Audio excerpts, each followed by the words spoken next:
Hello everyone, welcome to Uttam's academy turning point. మరి మనం English వొకాబులరీలో భాగంగా ఈ యొక్క వీడియోలో ఆంటానిమ్స్ ఆల్రెడీ మనం సినానిమ్స్ చూడడం జరిగింది. మరి యొక్క వీడియోలో మనం కంప్లీట్గా ఆంటానిమ్స్, మరి సినానిమ్స్ అయినా ఆంటానిమ్స్ అయినా వర్డ్ పవర్ అయినా ఏదైనా సరే మధ్య మాదిరిగా మనకు వన్ వర్డ్ సబ్స్టిట్యూషన్స్ ఇవన్నీ కూడా వెరీ క్లోజ్లీ రిలేటెడ్. సినానిమ్స్ చూసినట్టయితే ఆల్మోస్ట్ ఆల్ ఇంకా ఆంటానిమ్స్ కూడా వచ్చినట్లే.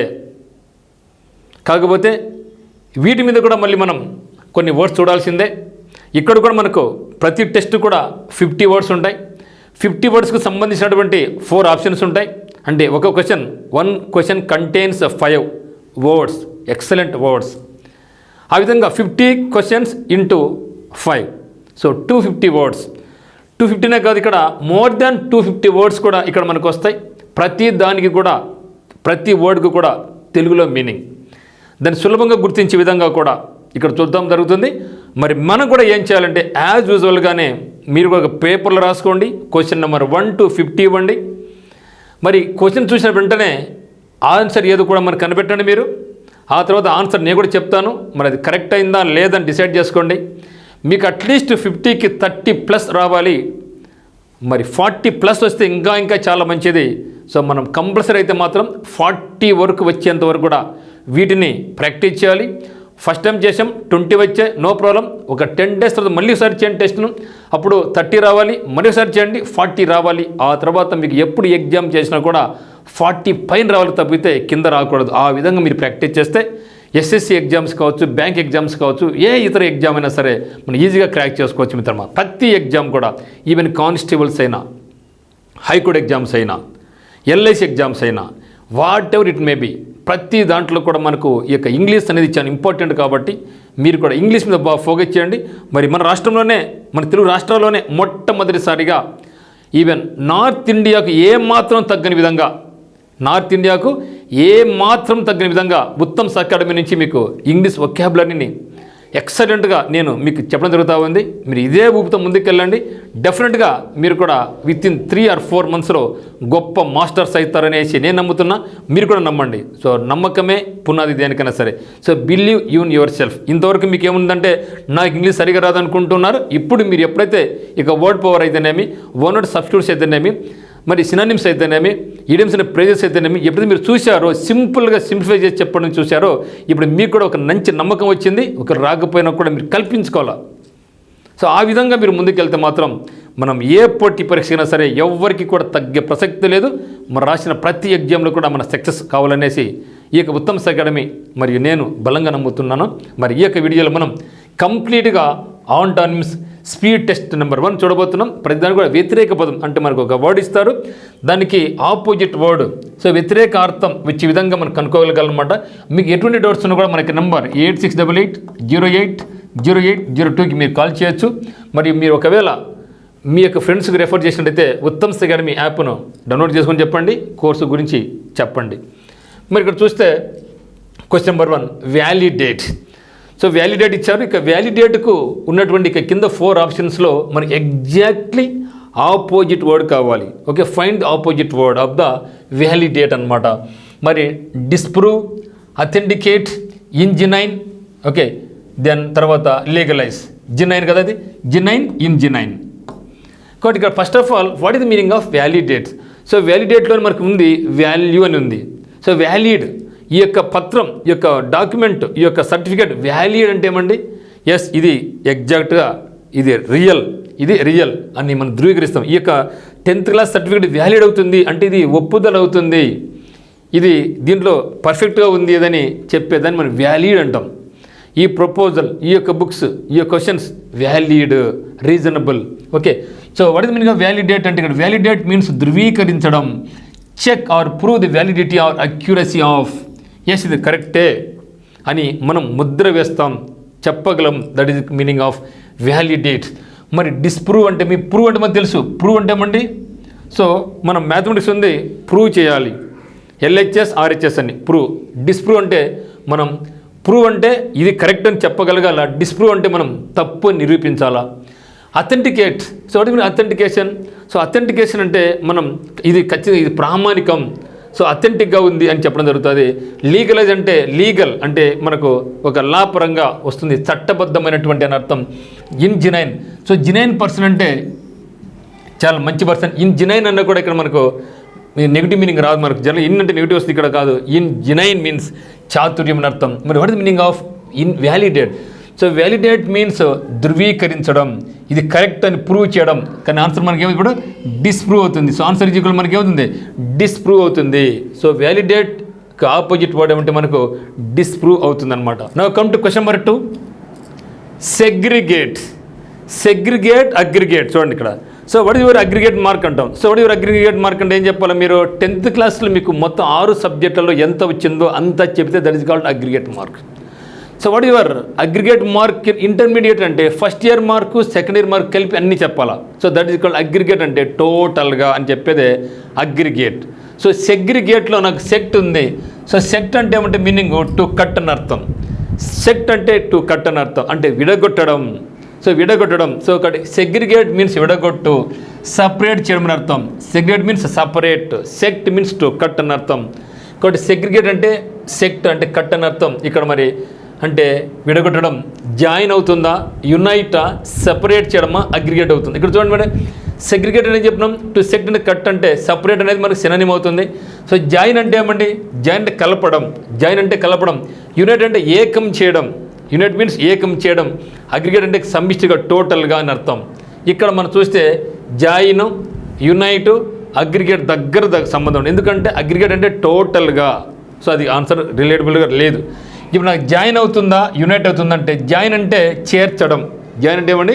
చేర్చడం. ఇక్కడ విడగొడుతున్నామంటే ఏమో ఇక్కడ మనం ఏకం చేయాలని అర్థం. సో ఆన్సర్ నాకు ఏమవుతుందంటే యునైట్ అవుతుంది. యునైట్ అంటే unity. So unity and diversity అంటాం కదా భారతదేశాన్ని. సో యూనిటీ, యునైట్గా ఉండాలి మనం. యూనిటీగా ఉంటే ఎవడు కూడా మనం ఏమీ చేయలేడు అని చెప్దాం. కాబట్టి సెగ్రిగేట్కి ఆపోజిట్ ఏమవుతుందంటే నాకు యునైట్ అవుతుంది. మరి సపరేట్ అనేది సినోనిమ్ అవుతుంది. Now come to question number 3. ఫ్లాంబాయంట్.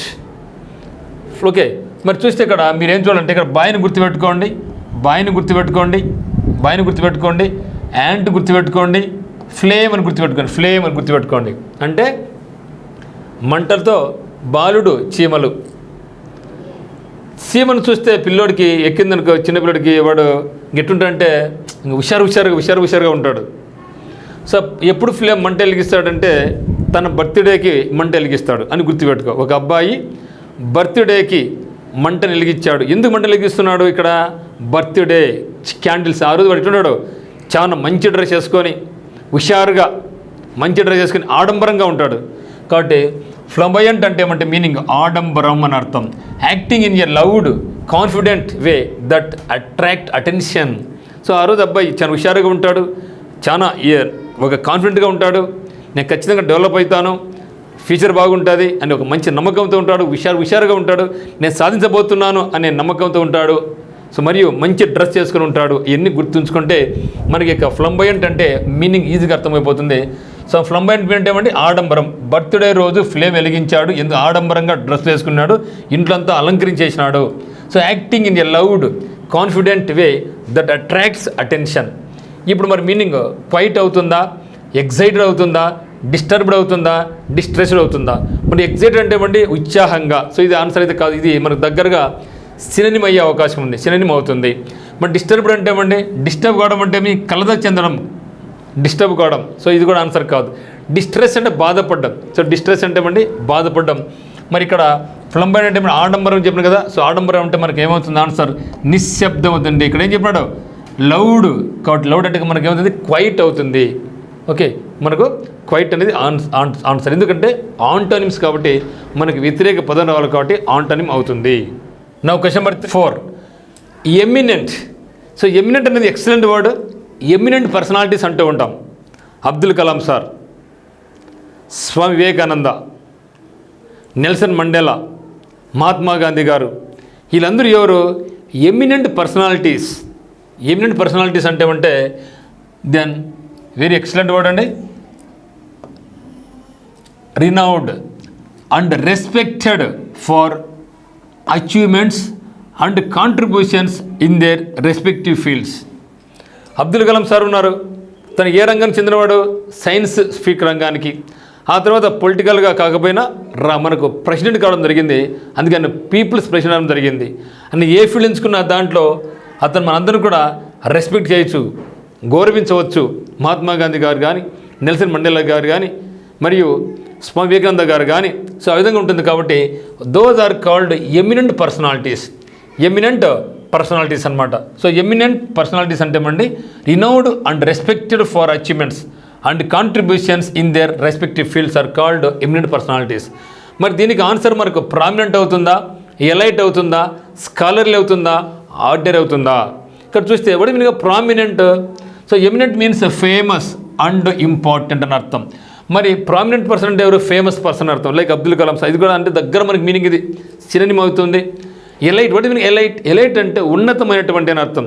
So elite persons, elite families అంటూ ఉంటాం. వీ కెన్ సే మనకు అంబానీ ఫ్యామిలీ కానీ, ఆదాని ఫ్యామిలీస్ కానీ, ఇన్ఫోసిస్ ఫ్యామిలీస్ కానీ, వీళ్ళందరూ కూడా ఎలైట్ ఫ్యామిలీస్ అంటే. సో ఎలైట్ ఫ్యామిలీస్ అంటే groups of individuals who have achieved and significant wealth, ధనము, పవర్ మరి ఇన్ఫ్లుయెన్స్ ఉండే వాళ్ళని ఏమంటామంటే మనం ఎలైట్ ఫ్యామిలీస్ అంటాం. సో ఇది కూడా దానికి మనకి ఎమినెంట్కు సినోనిమ్ అవుతుంది కదా. మరి స్కాలర్లు అంటే ఏమండి? పండితుడు. స్కాలర్ అంటే పండితుడు, బాగా చదువు ఇచ్చిన వాళ్ళు scholars.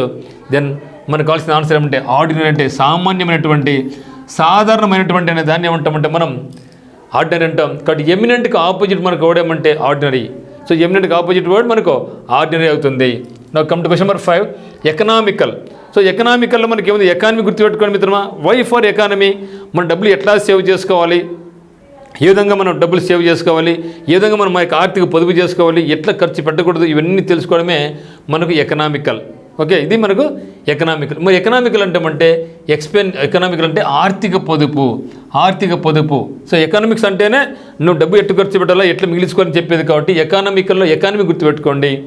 Then marked by careful, efficient and prudent use of resources. So మన దగ్గర ఉన్నటువంటి రిసోర్సెస్ మనం ఎట్లా యూజ్ చేసుకోవాలి, ఇది ఆర్థికంగా పొదుపు చేసుకోవాలి అని వివరించేదే మనకు ఎకనామిక్స్. కాబట్టి ఎకనామికల్ అంటే మనకు పొదుపు చేసుకోవడం అని అర్థం. మరి ఎక్స్పెన్సివా, లూక్రేటివా, ఎక్స్ట్రావాగెంటా, స్టింజీనా? వాట్ ఇస్ స్టింజీ అంటే పిషనారి, అంటే డబ్బులు ఖర్చు పెట్టాడు. స్టింజీ మీన్స్ పిషనారి, డబ్బులు ఖర్చు పెట్టే ప్రసక్తే లేదు కదా. మరి మనకు కలిసిన ఎకానమిక్ అంటే ఏమి? పొదుపుగా వాడుకోవడం అంటే మనకు సినోనిమ్ అవుతుంది. లూక్రేటివ్, సో మనం వింటూ ఉంటాం లూక్రేటివ్ జాబ్స్ అంటూ ఉంటాం. So lucrative jobs. So lucrative jobs అంటే ఏమంటే మనకు lucrative jobs are high paying careers అంటే ఏమంటే మనకు ఐటీ ప్రొఫెషనల్స్ కానీ, మెడికల్ ఫీల్డ్ అయితేనేమి, ఎకనామిక్ అడ్వైజర్స్ అయితేనేమి, వీళ్ళకి శాలరీస్ హై రేంజ్లో ఉంటాయి. సో అటువంటి జాబ్స్ మనం ఏమంటామంటే లూక్రేటివ్ జాబ్స్ అంటాం. సో లూక్రేటివ్ జాబ్స్ అంటే ఏమండి? సో హై పేయింగ్ కెరియర్స్ అనమాట.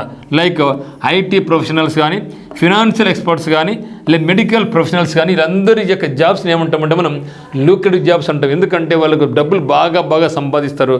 సో అటువంటి జాబ్స్ని మనం ఏమంటామంటే లూక్రేటివ్ అంటాం. అంటే లూక్రేటివ్ అంటే లాభదాయకమైనటువంటి అని అర్థం. స్టింజ్ అంటే పిషనారి, ఎకనామిక్ అంటే ఏమి? వాటి మీకు ఎకానమీ పిషనారి కాదు, అంటే డబ్బులు జాగ్రత్తగా ఖర్చు పెట్టుకునేవాడు. ఎక్స్పెన్సివ్, ఎక్స్ట్రావిజన్. వాటి మీకు ఎక్స్పెన్సివ్. సో ఈ యొక్క కారు అనేది బాగా ఎక్స్పెన్సివ్ అంట. అంటే కారు ఎక్స్పెన్సివ్ అంటే మీ యొక్క కారు చాలా ఖరీదైనటువంటిది అని అర్థం. కారు బాగా ఖరీదైనటువంటి అనే దాన్ని మనం ఎక్స్పెన్సివ్ అంటాం. మరి ఎక్స్ట్రావేజెంట్, ఎక్స్ట్రాగా డబ్బులు ఖర్చు పెట్టేవాడిని మనం ఏమంటామంటే ఎక్స్ట్రావేజెంట్ అంటాం. అంటే స్పెండ్ థ్రిఫ్ట్ అంటూ ఉంటాం. ఓకే, ఎక్స్ట్రావేజెంట్ అంటే ఏమంటే స్పెండ్ థ్రిఫ్ట్, డబ్బులు బాగా ఖర్చు పెట్టేవాడిని. లేదంటే లావిష్. సో లావిష్ అంటే దుబారా ఖర్చు పెట్టేవాడు అనమాట. ఇక్కడ మనకు ఆన్సర్ ఏమవుతుందంటే ఎక్స్ట్రావేజెంట్ అవుతుంది, ఎక్స్ట్రావాగెంట్ అవుతుంది అనమాట. సో ఆన్సర్ మనకు విపరీతమంగా ఖర్చు పెట్టేవాడిని మనం ఎక్స్ట్రావాగెంట్ అంటాం. That is equal to opposite is equal to economical. Now come to question number 6, animosity. So చాలా ఎక్సలెంట్ వర్డ్ అండి. అనిమాసిటీ అంటే ఏమంటే అనిమాసిటీ. సో అనిమస్ అంటే మైండ్ అని అర్థం. సో అనిమస్ మీన్స్ మైండ్, అందుకని మనం ఏమంటామంటే యునానిమస్ అంటాం. సో యునానిమస్ సెలెక్టెడ్ అంటే ఏకగ్రీవంగా ఎన్నికకోవడం అని అర్థం. అంటే అందరి మైండ్లు ఒకే విధంగా ఎన్నిక చేసుకుంటాం అని చెప్పారు కాబట్టి దట్ ఈస్ కాల్డ్ యునానిమస్. కాబట్టి అనిమాసిటీ అంటే శత్రుత్వం. అంటే నెగిటివ్ కదా, శత్రుత్వం అనమాట. కాబట్టి మరి చూస్తే ఇక్కడ లవ్, లస్ట్, లక్, లాస్. చూస్తే ఇక్కడ లవ్, లస్ట్ అంటే ఏమిటి, కోరిక, తీవ్రమైన కోరిక, కామం. లాస్ అంటే నష్టం, లక్ అంటే అదృష్టం, లవ్ అంటే ప్రేమ. ఇప్పుడు చూడండి, మరి అనిమాసిటీ అంటే ఏమనుకున్నాం, శత్రుత్వం. మరి అనిమాసిటీకి శత్రుత్వం అంటే నాకేమవుతుంది, శత్రుత్వంని ఏం చేయాలి మనం, ఎప్పుడు ద్వేషిస్తూ ఉంటాం, దాని ఏమన్నా ఎప్పుడు ప్రేమించాలి అని చెప్పేది మనకు లవ్. ఇక్కడ ఆన్సర్ నాకు ఏమవుతుంది, ఇక్కడ లవ్ అవుతుంది. లవ్ అంటే ప్రేమ, అనిమాసిటీ అంటే శత్రుత్వం, శత్రుత్వానికి ఆపోజిట్ ఏమవుతుంది మనకు, లవ్ అవుతుంది. No 7th one altercation. Excellent word మిత్రమా. ఇది మీకు వర్డ్ పవర్లో సెషన్ 2లో వచ్చింది. వర్డ్ పవర్ మనకు సెషన్ 2లో. ఎందుకంటే ఇక్కడ అల్ట్రూయిజం వచ్చి మనకు, altruist, ALTRUI. What is altruist? Ist అంటే పర్సన్, ఆల్టర్ అంటే అదర్స్, అంటే ఇతరులను ప్రేమించేవాడు, ఇతరులకు హెల్ప్ చేసేవాడు. ఏ వ్యక్తి అయితే ఇతరులకు ఎప్పుడు చూసి హెల్ప్ చేస్తూ ఉంటాడో ఆ యొక్క వ్యక్తిని ఏమంటామంటే మనం ఆల్ట్రూయిస్ట్ అంటాం. అంటే ఆల్టర్ అంటే అదర్స్, ఇతరులకు సాయం చేసేవాడు. పరోపకారి అంటాం. అంటే అందుకని మనం ఆల్టరేషన్స్ అంటూ ఉంటాం. మన ప్యాంట్ చినిపింది అనుకో, ఏం చేయాలి, మనం ఆల్టరేషన్ చేయాలి. సో మా ఇంట్లో ఆల్టరేషన్ జరుగుతున్నాయి. ఆల్టరేషన్స్ అంటే పెయింట్ తీసి ఇంకో పెయింట్ వేసిన, మార్పులు చేర్పు జరుగుతూ ఉన్నాయి. సో ఇంకోటి అంటే అదర్స్ అని అర్థం. మరి ఇక్కడ ఆల్టర్కేషన్ అంటే ఏమంటే, కేషన్, ఆల్టర్ అంటే అదర్స్, కేషన్ అంటే కాజ్, అదర్ కాజ్ అంటే ఇక్కడ ఏమంటే అనవసరంగా ఆర్గ్యుమెంట్ చేసుకోవడం, ఇది ఎస్ అంటే వాడు నో అది కాదు అంటాడు. అప్పుడు నీకు కోపం వస్తుంది. కోపం వచ్చిన ఇద్దరి మధ్య ఏం జరుగుతుంది, ఆర్గ్యుమెంట్ జరుగుతుంది, సంఘర్షణ జరుగుతుంది, వాగ్వాదం జరుగుతుంది. So that is the meaning of altercation. So altercation means వాగ్వాదం, ఘర్షణ. ఎందుకంటే అదర్స్ నో అంటే నీకు కోపం వస్తుంది, అప్పుడు ఇద్దరి మధ్య ఆర్గ్యుమెంట్ జరుగుతుంది, ఘర్షణ జరుగుతుంది, గలాట జరుగుతుంది, వాగ్వాదం జరుగుతుంది, వివాదం జరుగుతుంది. దీనికి ఆపోజిట్ ఏది నడుతున్నాడో explanation, challenge, compromise, opposition. So ఏం చెప్పినాం, వాటి మీకు ఎక్స్ప్లెనేషన్. సో ఎక్స్ప్లెనేషన్ అంటే వివరించడం. సో మనం ఎగ్జామ్ పెడతాం, ఎగ్జామ్ మీకు ఏం చేస్తాం, ఎక్స్ప్లెయిన్ చేస్తాం. That is explanation. అంటే దాన్ని మీకు వివరిస్తాం. ఛాలెంజ్ అంటే మీ సవాల్ విషయం చూసుకునేది కాదు, ఛాలెంజ్ పో అంటాం. అంటే ఒకరికొకరు ఛాలెంజ్ చేసుకుంటే దట్ ఈస్ కాల్డ్ ఛాలెంజ్, అంటే సవాల్ విసురుకోవడం. అపోజిషన్ అంటే ఏమండి, వ్యతిరేకత. మరి ఇక్కడ మనకు ఆల్టర్కేషన్ చెప్పిన ఆ వాగ్వాదానికి ఏం చెప్పినాం, కాంప్రమైజ్. అంతే కదా, ఎందుకు కొట్లాడు అనవసరంగా, ఇద్దరు రాజీ కండి, దాంట్లో ఏముంది, రాజీ కావాలప్ప అనుకుంటూ ఉంటాం. So that is meaning of compromise. కాబట్టి ఆల్టర్కేషన్కు ఆపోజిట్ మీనింగ్ ఏమంటే మనకు కాంప్రమైజ్. Question number 8, కొయాక్స్. సో కొయాక్స్లో మీరు కోయ గుర్తుపెట్టుకొని, కోయలు. సో కోయాక్స్లో కోయ గుర్తుపెట్టుకుంటే ఈ యొక్క వర్డ్ మీరు ఈజీ గుర్తుపెట్టుకుంటే, లేదంటే మర్చిపోతూ ఉన్నారు. కోయలు. సో కోయలు ఎక్కడున్నారు ఎక్కువగా మనకంటే, కోయా డ్యాన్స్ అంటే ఇక్కడ కొమ్ము డ్యాన్స్. సో కొమ్ము డ్యాన్స్ను ఎవరు జరుపుకుంటారంటే కోయ ట్రైబల్ జరుపుకుంటారు. మరి కోయ ట్రైబ్స్ ఎక్కడున్నారంటే మనకు ఏలూరు, ASR అల్లూరు సీతారామరాజు జిల్లాలో మనకు కోయలు ఉన్నారు. వాళ్ళు జరుపుకునే కొమ్ము డ్యాన్స్ అనమాట ఇది కోయ డ్యాన్స్. మరి ఇక కొమ్ము డ్యాన్స్ లేదా కోయ డ్యాన్స్ అనేది చూడడానికి చాలా ఎక్సలెంట్గా ఉంటుంది. మనం వాళ్ళు పొగిడామనుకోండి కోయలను, వాళ్ళు ఇంకా బాగా హుషారుగా డ్యాన్స్ చేస్తారు, హుషారు డ్యాన్స్ చేస్తారు. మీ యొక్క డ్యాన్స్ సూపర్ అన్నామనుకోండి, వాళ్ళే కాదు ఎవరైనా సరే నన్నైనా పొగిడితే, మీరు సార్ మీ క్లాస్ అద్భుతం అంటే మేము ఇంకా హుషారుగా చెప్తాం. నేను ఎక్సలెంట్ చదువుతున్నాను నేను అన్నీ అనుకోను, ఇంకా బాగా చదువుతావు. ఎప్పుడైనా సరే పొగడతని చాలా ఇంపార్టెంట్. ఇక్కడ నేను కోయ ట్రైబ్స్ పొగిడితే వాళ్ళు ఎక్సలెంట్ పెర్ఫామ్ చేస్తారు, ఇంకా వాళ్ళు ఎంకరేజ్ అవుతారనమాట. కాబట్టి కొయాక్స్ అంటే మీనింగ్ పొగడ్తలు. Compliments to gently persuade or encourage someone to do something. నువ్వు ఫలాంది చేయగలవు, నువ్వు సాధిస్తావు, నీకు జాబ్ వస్తుంది, నువ్వు పరిగెత్తగలవు అంటే వాళ్ళు ఇంకా ఎంకరేజ్ అవుతారనమాట. ఇక్కడ కొయాక్స్ అంటే పొగడ్తలు. ఓకే, ఈ యొక్క కొమ్ము డ్యాన్స్ గుర్తుపెట్టుకోండి. కొమ్ము డ్యాన్స్ ఎవరు చేస్తారు, కోయ ట్రైబల్ చేస్తారు. వీళ్ళు ఎక్కడ ఉన్నారు, ఏలూరు డిస్టిక్, మరి ASR డిస్టిక్ అంటే అల్లూరు సీతారామరాజు జిల్లాలో ఉన్నారు. దాంతోపాటుగా పక్క రాష్ట్రమైన ఛత్తీస్గఢ్లో కూడా కోయలు ఉన్నారు. మరి యొక్క కొమ్ము డ్యాన్స్ అనేది ఆంధ్రప్రదేశ్లో ఏలూరు జిల్లా, ASR జిల్లా కాకుండా పక్కన ఛత్తీస్గఢ్లో కూడా ఈ యొక్క పండగ, ఈ యొక్క డ్యాన్స్ అనేది జరుగుతుంది అని గుర్తుపెట్టుకోండి. జీకే పరంగా ఇది మనకి చాలా ఎక్సలెంట్ అనమాట. ఇక్కడ కొయాక్స్ అంటే పొగడ్త. మరి చూద్దాం దానికి ఆపోజిట్ మీనింగ్ ఏమవుతుందో. Dull, dissuade, active, speed. వాటి మీద స్పీడ్, వేగంగా పోవడం. సో ఆన్సర్ ఇది అయ్యే ప్రసక్తే లేదు. యాక్టివ్ అంటే హుషారు, కొయాక్స్ అంటే హుషారు కదా, పొగడ్త యాక్టివ్ అది కూడా కాదు. డల్ దెన్ డిషియేట్, ఈ రెంటిల్లో మనకు ఆన్సర్ దాగి ఉంది, మనం ఏదో కనుక్కోగలగాలి. సో డల్ అంటే నీరసమైనటువంటి అని అర్థం. ఇక్కడ మనకు ఆన్సర్ ఏమంటే డిషియేట్ అంటే నిరాకరించడం అని అర్థం. నాకు పొగడ్త వద్దు పో, పొగుడు నాకు పొగడ్త వద్దు పో చెప్పేదే డిషియేట్. మరి డల్ అని కూడా అనిపిస్తుంది కానీ బట్ మనకి ఎగ్జాక్ట్ సూటబుల్ అయ్యే ఓడేదంటే నాకు dissuade. Then 9th one erudite. So erudite knowledge, showing knowledge అనమాట. సో వాట్ మీన్ ఎరడైట్ అంటే ఎరప్ట్ అంటే ఏమండి, పైకి లేయడం. ఓకే, వ్యాల్కన్ ఎరప్ట్ అయింది అంటాం. సో ఎరడైట్ అంటే ఏమంటే టు షో నాలెడ్జ్. నీ యొక్క నాలెడ్జ్ ప్రదర్శించవయ్యా, ఎందుకు చూద్దాం, నీ యొక్క డ్యాన్స్ పెర్ఫార్మెన్స్ చూపించవయ్యా. సో ఎరడైట్ మీన్స్ తెలివి గల, పాండిత్యం గల. To show knowledge particularly from study and reading. మీ చదువులో కానీ, మీ స్టడీలో కానీ, మీ యొక్క రీడింగ్లో కానీ మీరు చూపించే శక్తి, మీరు చూపించే తెలివితేటలు ఏమంటామంటే మనం ఎరడైట్ అంటాం. అంటే she was very erudite, so having a great knowledge. So ఆమె యొక్క నాలెడ్జ్ ఎంతైతే ఉందో అంతా కూడా ప్రదర్శిస్తూ ఉంది అని అర్థం. మరి ఇప్పుడు ఎడ్యుకేటెడ్, అన్స్కాలర్లీ, స్కాలర్లీ, పొసెసివ్. మరి పొసెసివ్ అంటే ఏమంటే not wanting to share somebody or something అంటూ ఉంటాం. బట్ ఎప్పుడు కూడా possessive person. Active voice, passive voice ఉంది కదా మనకు. యాక్టివ్ వాయిస్, ప్యాసివ్ వాయిస్లో ఇది కూడా పొసెసివ్ అంటే ఏమంటే ఎప్పుడు డల్గా ఉంటాడు, ఎక్స్ప్రెస్ చేయడు, అనేక ఐడియాస్ బయటికి చెప్పడు. So that is possessive. So not wanting to share somebody or something. Then scholarly అంటే ఏమంటే పాండిత్యం గలవాడు. అంటే what is erudite, to show knowledge. కాబట్టి స్కాలర్లీ అనేది మనకి ఏమవుతుందంటే సినోనిమ్ అవుతుంది. మనకు స్కాలర్లీ సినోనిమ్ కాబట్టి అన్స్కాలర్లీ అంటే నాకు ఏమవుతుంది, ఆపోజిట్ అవుతుంది దేనికి, ఎరడైట్కి. So opposite of erudite is equal to scholarly. ఇది ఎడ్యుకేటెడ్ అంటే చదువుకున్న వాడిని మనం ఎడ్యుకేటెడ్ అంటాం. కాబట్టి మనకు ఇక్కడ ఎడ్యుకేటెడ్ అని మీనింగ్ ఉంటుంది, అన్స్కాలర్లీ వస్తుంది. కాబట్టి మనకు మీనింగ్ అంటే అన్స్కాలర్లీ అనేది మనకు ఎక్సలెంట్ వర్డ్ మనకు అవుతుంది అనమాట. అంటే మరి దాదాపుగా 2-3 పదాలు దగ్గర మీనింగ్ ఇచ్చేవి ఉంటాయి. చాలా జాగ్రత్తగా మనం దాన్ని చూసుకొని ఆన్సర్ చూజ్ చేసుకోవాలంటే వీటి మీద మీకు నెంబర్ ఆఫ్ క్వశ్చన్స్ ప్రాక్టీస్ చేయగలగాలి. ఈ 2 బిట్స్ మీరు చాలా వరకు చేయగలిగితే మీరు ఆ యొక్క డౌట్ నుంచి బయటపడతారనమాట. Now come to question number 10. Affluent. So అఫ్లూయెంట్లో ఫ్లో ఉంది మిత్రం. అఫ్లూయెంట్లో ఫ్లో ఉంది. ఏ ఫ్లో? ఇక్కడ డబ్బు ఫ్లో అవుతూ ఉంది. డబ్బు ఫ్లో ఎప్పుడు అవుతుంది? నీ దగ్గర డబ్బులు దండిగా ఉన్నప్పుడు. అవును కదా. సో ఈ ఒక వ్యక్తి దగ్గర డబ్బులు దండిగా ఫ్లో అవుతూ ఉందంటే వాడు ధనవంతుడు అని అర్థం. సో అఫ్లూయెంట్ అంటే ధనవంతుడు అని అర్థం. వెల్త్ బాగా దండిగా ఉందని అర్థం. సో సంపన్నుడు. అఫ్లూయెంట్లో నాకు ఓవర్ఫ్లో అవుతుంది, వాటర్ ఫ్లో అవుతుంది, మనీ ఫ్లో అవుతుంది. అంటే వాటర్ ఫ్లో అంటే ఏమి, ఎక్సెస్ వాటర్ వచ్చింది కాబట్టి ఫ్లో అయింది. నీ దగ్గర డబ్బులు ఎక్సెస్ అయింది కాబట్టి డబ్బులు ఫ్లో అవుతుంది. కాబట్టి అఫ్లూయెంట్ అంటే ఏమి, సంపన్నుడు. Having a lot of money.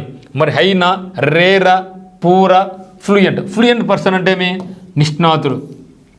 But తను స్పీకింగ్ చాలా ఫ్లూయెంట్గా మాట్లాడతారా, ఇంగ్లీష్ ఫ్లూయెంట్గా మాట్లాడతారా, ఏమున్నా చెప్పు. కానీ వాడి యొక్క వొకాబులరీ కానీ, వాడి యొక్క స్పీకింగ్ కానీ, వాడి యొక్క టైకింగ్ ఫ్లూయెంట్గా ఉంటుందిరా. అంటే చాలా స్పష్టంగా అంటే నిష్ణాతుడు అని అర్థం. హై అంటే మీ ఉన్నతుడు. రేర్ అంటే అరుదుగా, రేర్లీ, సెల్డన్. అతను రేర్గా కాలేజీకి వస్తారంటే ఎప్పుడోసారి వస్తాడని అర్థం. మరి అఫ్లూయెంట్ అంటే ధనం ఉండేవాడు కాబట్టి దానికి ఆపోజిట్ ఏమవుతుంది, నాకు పూర్ అవుతుంది. సో ఆపోజిట్ మనకి ఏమవుతుందంటే పూర్ అవుతుంది. దీని question number 11. Gentle man. Uttam sir gentle man రా, నాకు నేనే పడుకుంటాను కదా, బాగాలేదు కదా. సో మీరందరూ కూడా జెంటిల్ మ్యాన్ అండి. ఎందుకంటే హ్యాపీగా కోర్స్ తీసుకున్నారు, రెగ్యులర్ బాగా చదువుతూ ఉన్నారు, నీట్గా మెయింటైన్ చేస్తున్నారు, పెద్దలకు రెస్పెక్ట్ ఇస్తూ ఉన్నారు, మీరు ఏది కొన్నారో దానికి రెస్పెక్ట్ ఇస్తూ ఉన్నారు. అటువంటి వ్యక్తిని మనం ఏమంటామంటే జెంటిల్ మ్యాన్ అంటాం. సో జెంటిల్ మ్యాన్ అంటే సౌమ్యుడు అని అర్థం. Who is a polite and behaves well towards other people. So ఇతరులతో చాలా మంచిగా బిహేవ్ చేసేవాడిని ఏమంటాం మనం, జెంటిల్ మ్యాన్ అంటాం. మంచిగా బిహేవ్ చేసేవాడిని మనం ఏమంటాం, జెంటిల్ మ్యాన్ అంటాం. దానికి ఆన్సర్ క్లౌనా, బూరా, డడ్డా, బఫూనా. ఇక్కడ చూసుకోండి, క్లౌను, బఫూను, జోకర్ వీళ్ళందరూ కూడా ఒకే మీనింగ్ కదా. జెంటిల్ మ్యాన్ అంటే ఏం చెప్పినాం, సౌమ్యుడు. Behaves well towards other people. ఇతరుల దగ్గర చాలా మంచిగా ఉండేవాడు, చాలా పొలైట్గా ఉండేవాడిని ఏమంటాం మనం, జెంటిల్ మ్యాన్ అంటాం. మరి క్లౌన్ అంటే ఎవడు? క్లౌన్ అంటే ఆశయగాడు. మన సర్కస్కి వెళ్తూ ఉంటాం, సర్కస్లో ఒక బఫూన్ ఉంటాడు, లేదంటే క్లోన్ ఉంటాడు. వాడు ఏమంటాడు, డ్రెస్ అంతా వికారంగా వేసుకుంటాడు, జుట్టు చింపురు వేసుకుంటాడు, పొట్టిగా ఉంటాడు, పొడవుగా ఉంటాడు, అందరినీ మనం అమ్యూజ్ చేస్తూ ఉంటాడు, అందరిని హాస్యం చేస్తూ ఉంటాడు. అటువంటి వ్యక్తిని ఏమంటామంటే మనం క్లౌన్ అంటాం. క్లౌన్ అంటే ఏమంటే హాస్యగాడు. మరి బఫూన్ అని కూడా హాస్యగాడే, జోకర్ అని కూడా హాస్యగాడే. మరి బూర్ అంటే ఎవడు? బూర్ అంటే బ్రూమ్ వేరే, బ్రూమ్ స్టిక్ అంటే పరక. ఇక్కడ బూర్ అంటే చెడు పద్ధతులు కలిగిన వ్యక్తిని మనం బూర్ పర్సన్ అంటాం. సో బూర్ అంటే చెడు పద్ధతులు కలిగిన వ్యక్తిని మనం బూర్ అంటాం. డడ్ అంటే నిష్ప్రయోజకుడు. డడ్ అంటే దద్దీర్ అంటాం, దద్దినాయలా, దద్దిన అంటే వాడు నీకేం లేదు పోరా అనేసి చాలామంది అంటూ ఉంటారు. వాడు దద్దినాయలు అంటే దద్దినాయలు అంటే వానికి తెలివి లేదని అర్థం. కాబట్టి దద్ అంటే నిష్ప్రయోజకుడు లేకుంటే నకిలీ వస్తువు అని అర్థం. మరి అది కూడా కాదు. బూర్ అంటే చెప్పినాం, వాడి మీనికి బూర్ చెడు పద్ధతులు కలిగి. మరి బఫూన్ అంటే ఏమి? No see the difference between clown and buffoon. మరి డూడ్ అంటే ఎవరండి? వ్యక్తి. డడ్ అంటే ఏం చెప్పినాం? నిష్ప్రయోజకుడు, పనికిమాలినోడు. డూడ్ అంటే వ్యక్తి. ఈ తీసేస్తే డడ్ అంటే నిష్ప్రయోజకుడు, నకిలీ వస్తువు అని అర్థం. మరి క్లౌన్ అంటే ఏమంటే ఏ క్యారెక్టర్, ఎగ్జాగరేటెడ్ మేకప్, ఎక్కువ మేకప్ వేసుకున్నాడు. అండ్ కాస్ట్యూమ్స్ రకరకాలుగా పౌడర్ కొట్టుకున్నాడు. ఓకే, ఎందుకు? టు అమ్యూజ్, మరి ఎంటర్టైన్ ఆడియన్స్. సో ఎవరైతే ఆడియన్స్ వచ్చారో ఆ యొక్క సర్కస్కు లేదంటే సినిమాకు వాళ్ళందరికీ నవ్విస్తూ ఉన్నాడు తన యొక్క వేషధారణతో, అటువంటి వ్యక్తిని ఏమంటాం మనం? క్లౌన్ అంటాం. మరి బఫూన్ అంటే ఎవడంటే who behaves in a silly or foolish manner. Who behaves a సిల్లీగా, ఒక ఫూలిష్గా బిహేవ్ చేస్తే వాడిని ఏమంటాం మనం? బఫూన్ అంటాం. జోకర్ అంటే ఏమిటంటే జోకులు వేసి నవ్వించేవని మనం జోకర్ అంటాం. జోకులు వేసి నవ్వించే వ్యక్తిని మనం జోకర్ అంటాం. ఇక్కడ మన జెంటిల్ మ్యాన్కి ఏమవుతుంది చూడండి ఇక్కడ. So gentle man is equal to ఏమవుతుందంటే మనకు మరి చూడండి, క్లౌను, బూర్ అంటే నిష్ప్రయోజకుడు, డూడ్ అంటే నిష్ప్రయోజకుడు, బూర్ అంటే చెడు వ్యక్తులు కలిగిన వ్యక్తి, బఫూన్ అంటే హాస్యగాడు, జోకర్. ఇక్కడ సూటబుల్ వర్డ్ మనకి ఏమవుతుందంటే బఫూన్ అవుతుంది మిత్రమా. ఏమవుతుంది మనకు? బఫూన్ అవుతుంది. సో కాబట్టి జెంటిల్ మ్యాన్కు క్లౌన్ దగ్గర పొందమే, కానీ దానికన్నా వెరీ రిలవెంట్ వర్డ్ మనకి ఏమంటే ఆపోజిట్ బఫూన్ అనేది మనకు రిలవెంట్ ఆపోజిట్ వర్డ్ అవుతుంది. Then 12th one panicky. So don't panic మిత్రమా అంటాం. సో ఎగ్జామ్ దగ్గర వస్తుందనేసి ప్యానిక్ మాకు. కొందరు ఎగ్జామ్ వస్తేనే భయపడిపోతూ ఉంటారు. భయమని రాస్తానో రాయలేనో, ఎగ్జామ్ ఈజీగా ఉంటుందో హార్డ్గా ఉంటుందని భయపడిపోతూ ఉంటారు. అప్పుడు ఇంట్లో వాళ్ళు కానీ, నాలాంటి సార్లు కానీ, లేదా మీ యొక్క మిత్రులు కానీ ఏం చెప్తారు? డోంట్ ప్యానిక్ రా అంటూ ఉంటారు. నీ యొక్క మంచి కోరే వాళ్ళు అయితే. నీ చెడు కోరే వాళ్ళు అయితే అవునరా ఎగ్జామ్ కష్టంగా ఉంటుందిరా, జాబ్ రాదురా, జాబ్ అమ్ముడిపోయినారా అంటూ ఉంటారు. కాబట్టి అటువంటి వాడు మన ఫ్రెండే పనికి రాడు. ఎప్పుడు కూడా మన ఫ్రెండ్ అనేవాడు మన వెన్నంటి ఉండాలి, మన తప్పులు చేసి చెప్పగలగాలి, ఈ దారిలో నడవగలగాలి. తప్పు చేస్తే తప్పు అని చెప్పుతేనే వాడికి నిజమైన ఫ్రెండ్, లేకుండా ఫ్రెండ్ కాదు. కాబట్టి డోంట్ ప్యానిక్ అంటే ఎవరే భయపడద్దురా అని అర్థం. ఇక్కడ ప్యానిక్ అంటే ఏమంటే భయాందోళన. సో డోంట్ ప్యానిక్ అంటే భయాందోళన వద్దు, భయం వద్దని చెప్పడం. సో ప్యానిక్ అంటే ఏమంటే uncontrollable fear or anxiety. So ఇది మనకేం కంప్లీట్గా ఫియర్ అని అర్థం, వెరీ ఫియర్. మరి confident, sober, quiet and calm, దీనికి మీనింగ్ ఏదో మనం కనుక్కోగలగాల. దీనికి ఆపోజిట్ వర్డ్. సో ప్యానిక్ అంటే ఏమని చెప్పినాం? భయం అని అర్థం. మరి క్వైట్ అంటే నిశ్శబ్దం, సోబర్ అంటే తెలివి గలవాడు, కామ్ అంటే ప్రశాంతంగా ఉండడం. ఇక్కడ మనకు ఆన్సర్ ఏమవుతుంది? కాన్ఫిడెంట్గా ఉండడం. అంటే ప్యానిక్ అంటే భయాందోళన, రేపేమో ఎగ్జామ్ ఎట్లుంటుందో ఏమో అని భయపడం. కానీ కాన్ఫిడెంట్గా రేపు ఎగ్జామ్ బాగా వస్తుంది, నేను బాగా ఎగ్జామ్ రాస్తా, నాకు జాబ్ వస్తుంది అని చెప్పేదే కాన్ఫిడెన్స్. సో ఎప్పుడైనా సరే we have to maintain the confidence levels. మన కాన్ఫిడెన్స్ లెవెల్స్ అనేది మంచిగా ఉండాలా.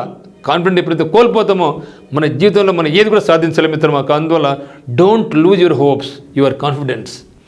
సో కాబట్టి ప్యానిక్కి ఆపోజిట్ ఏమవుతుంది? నాకు కాన్ఫిడెంట్ అవుతుంది.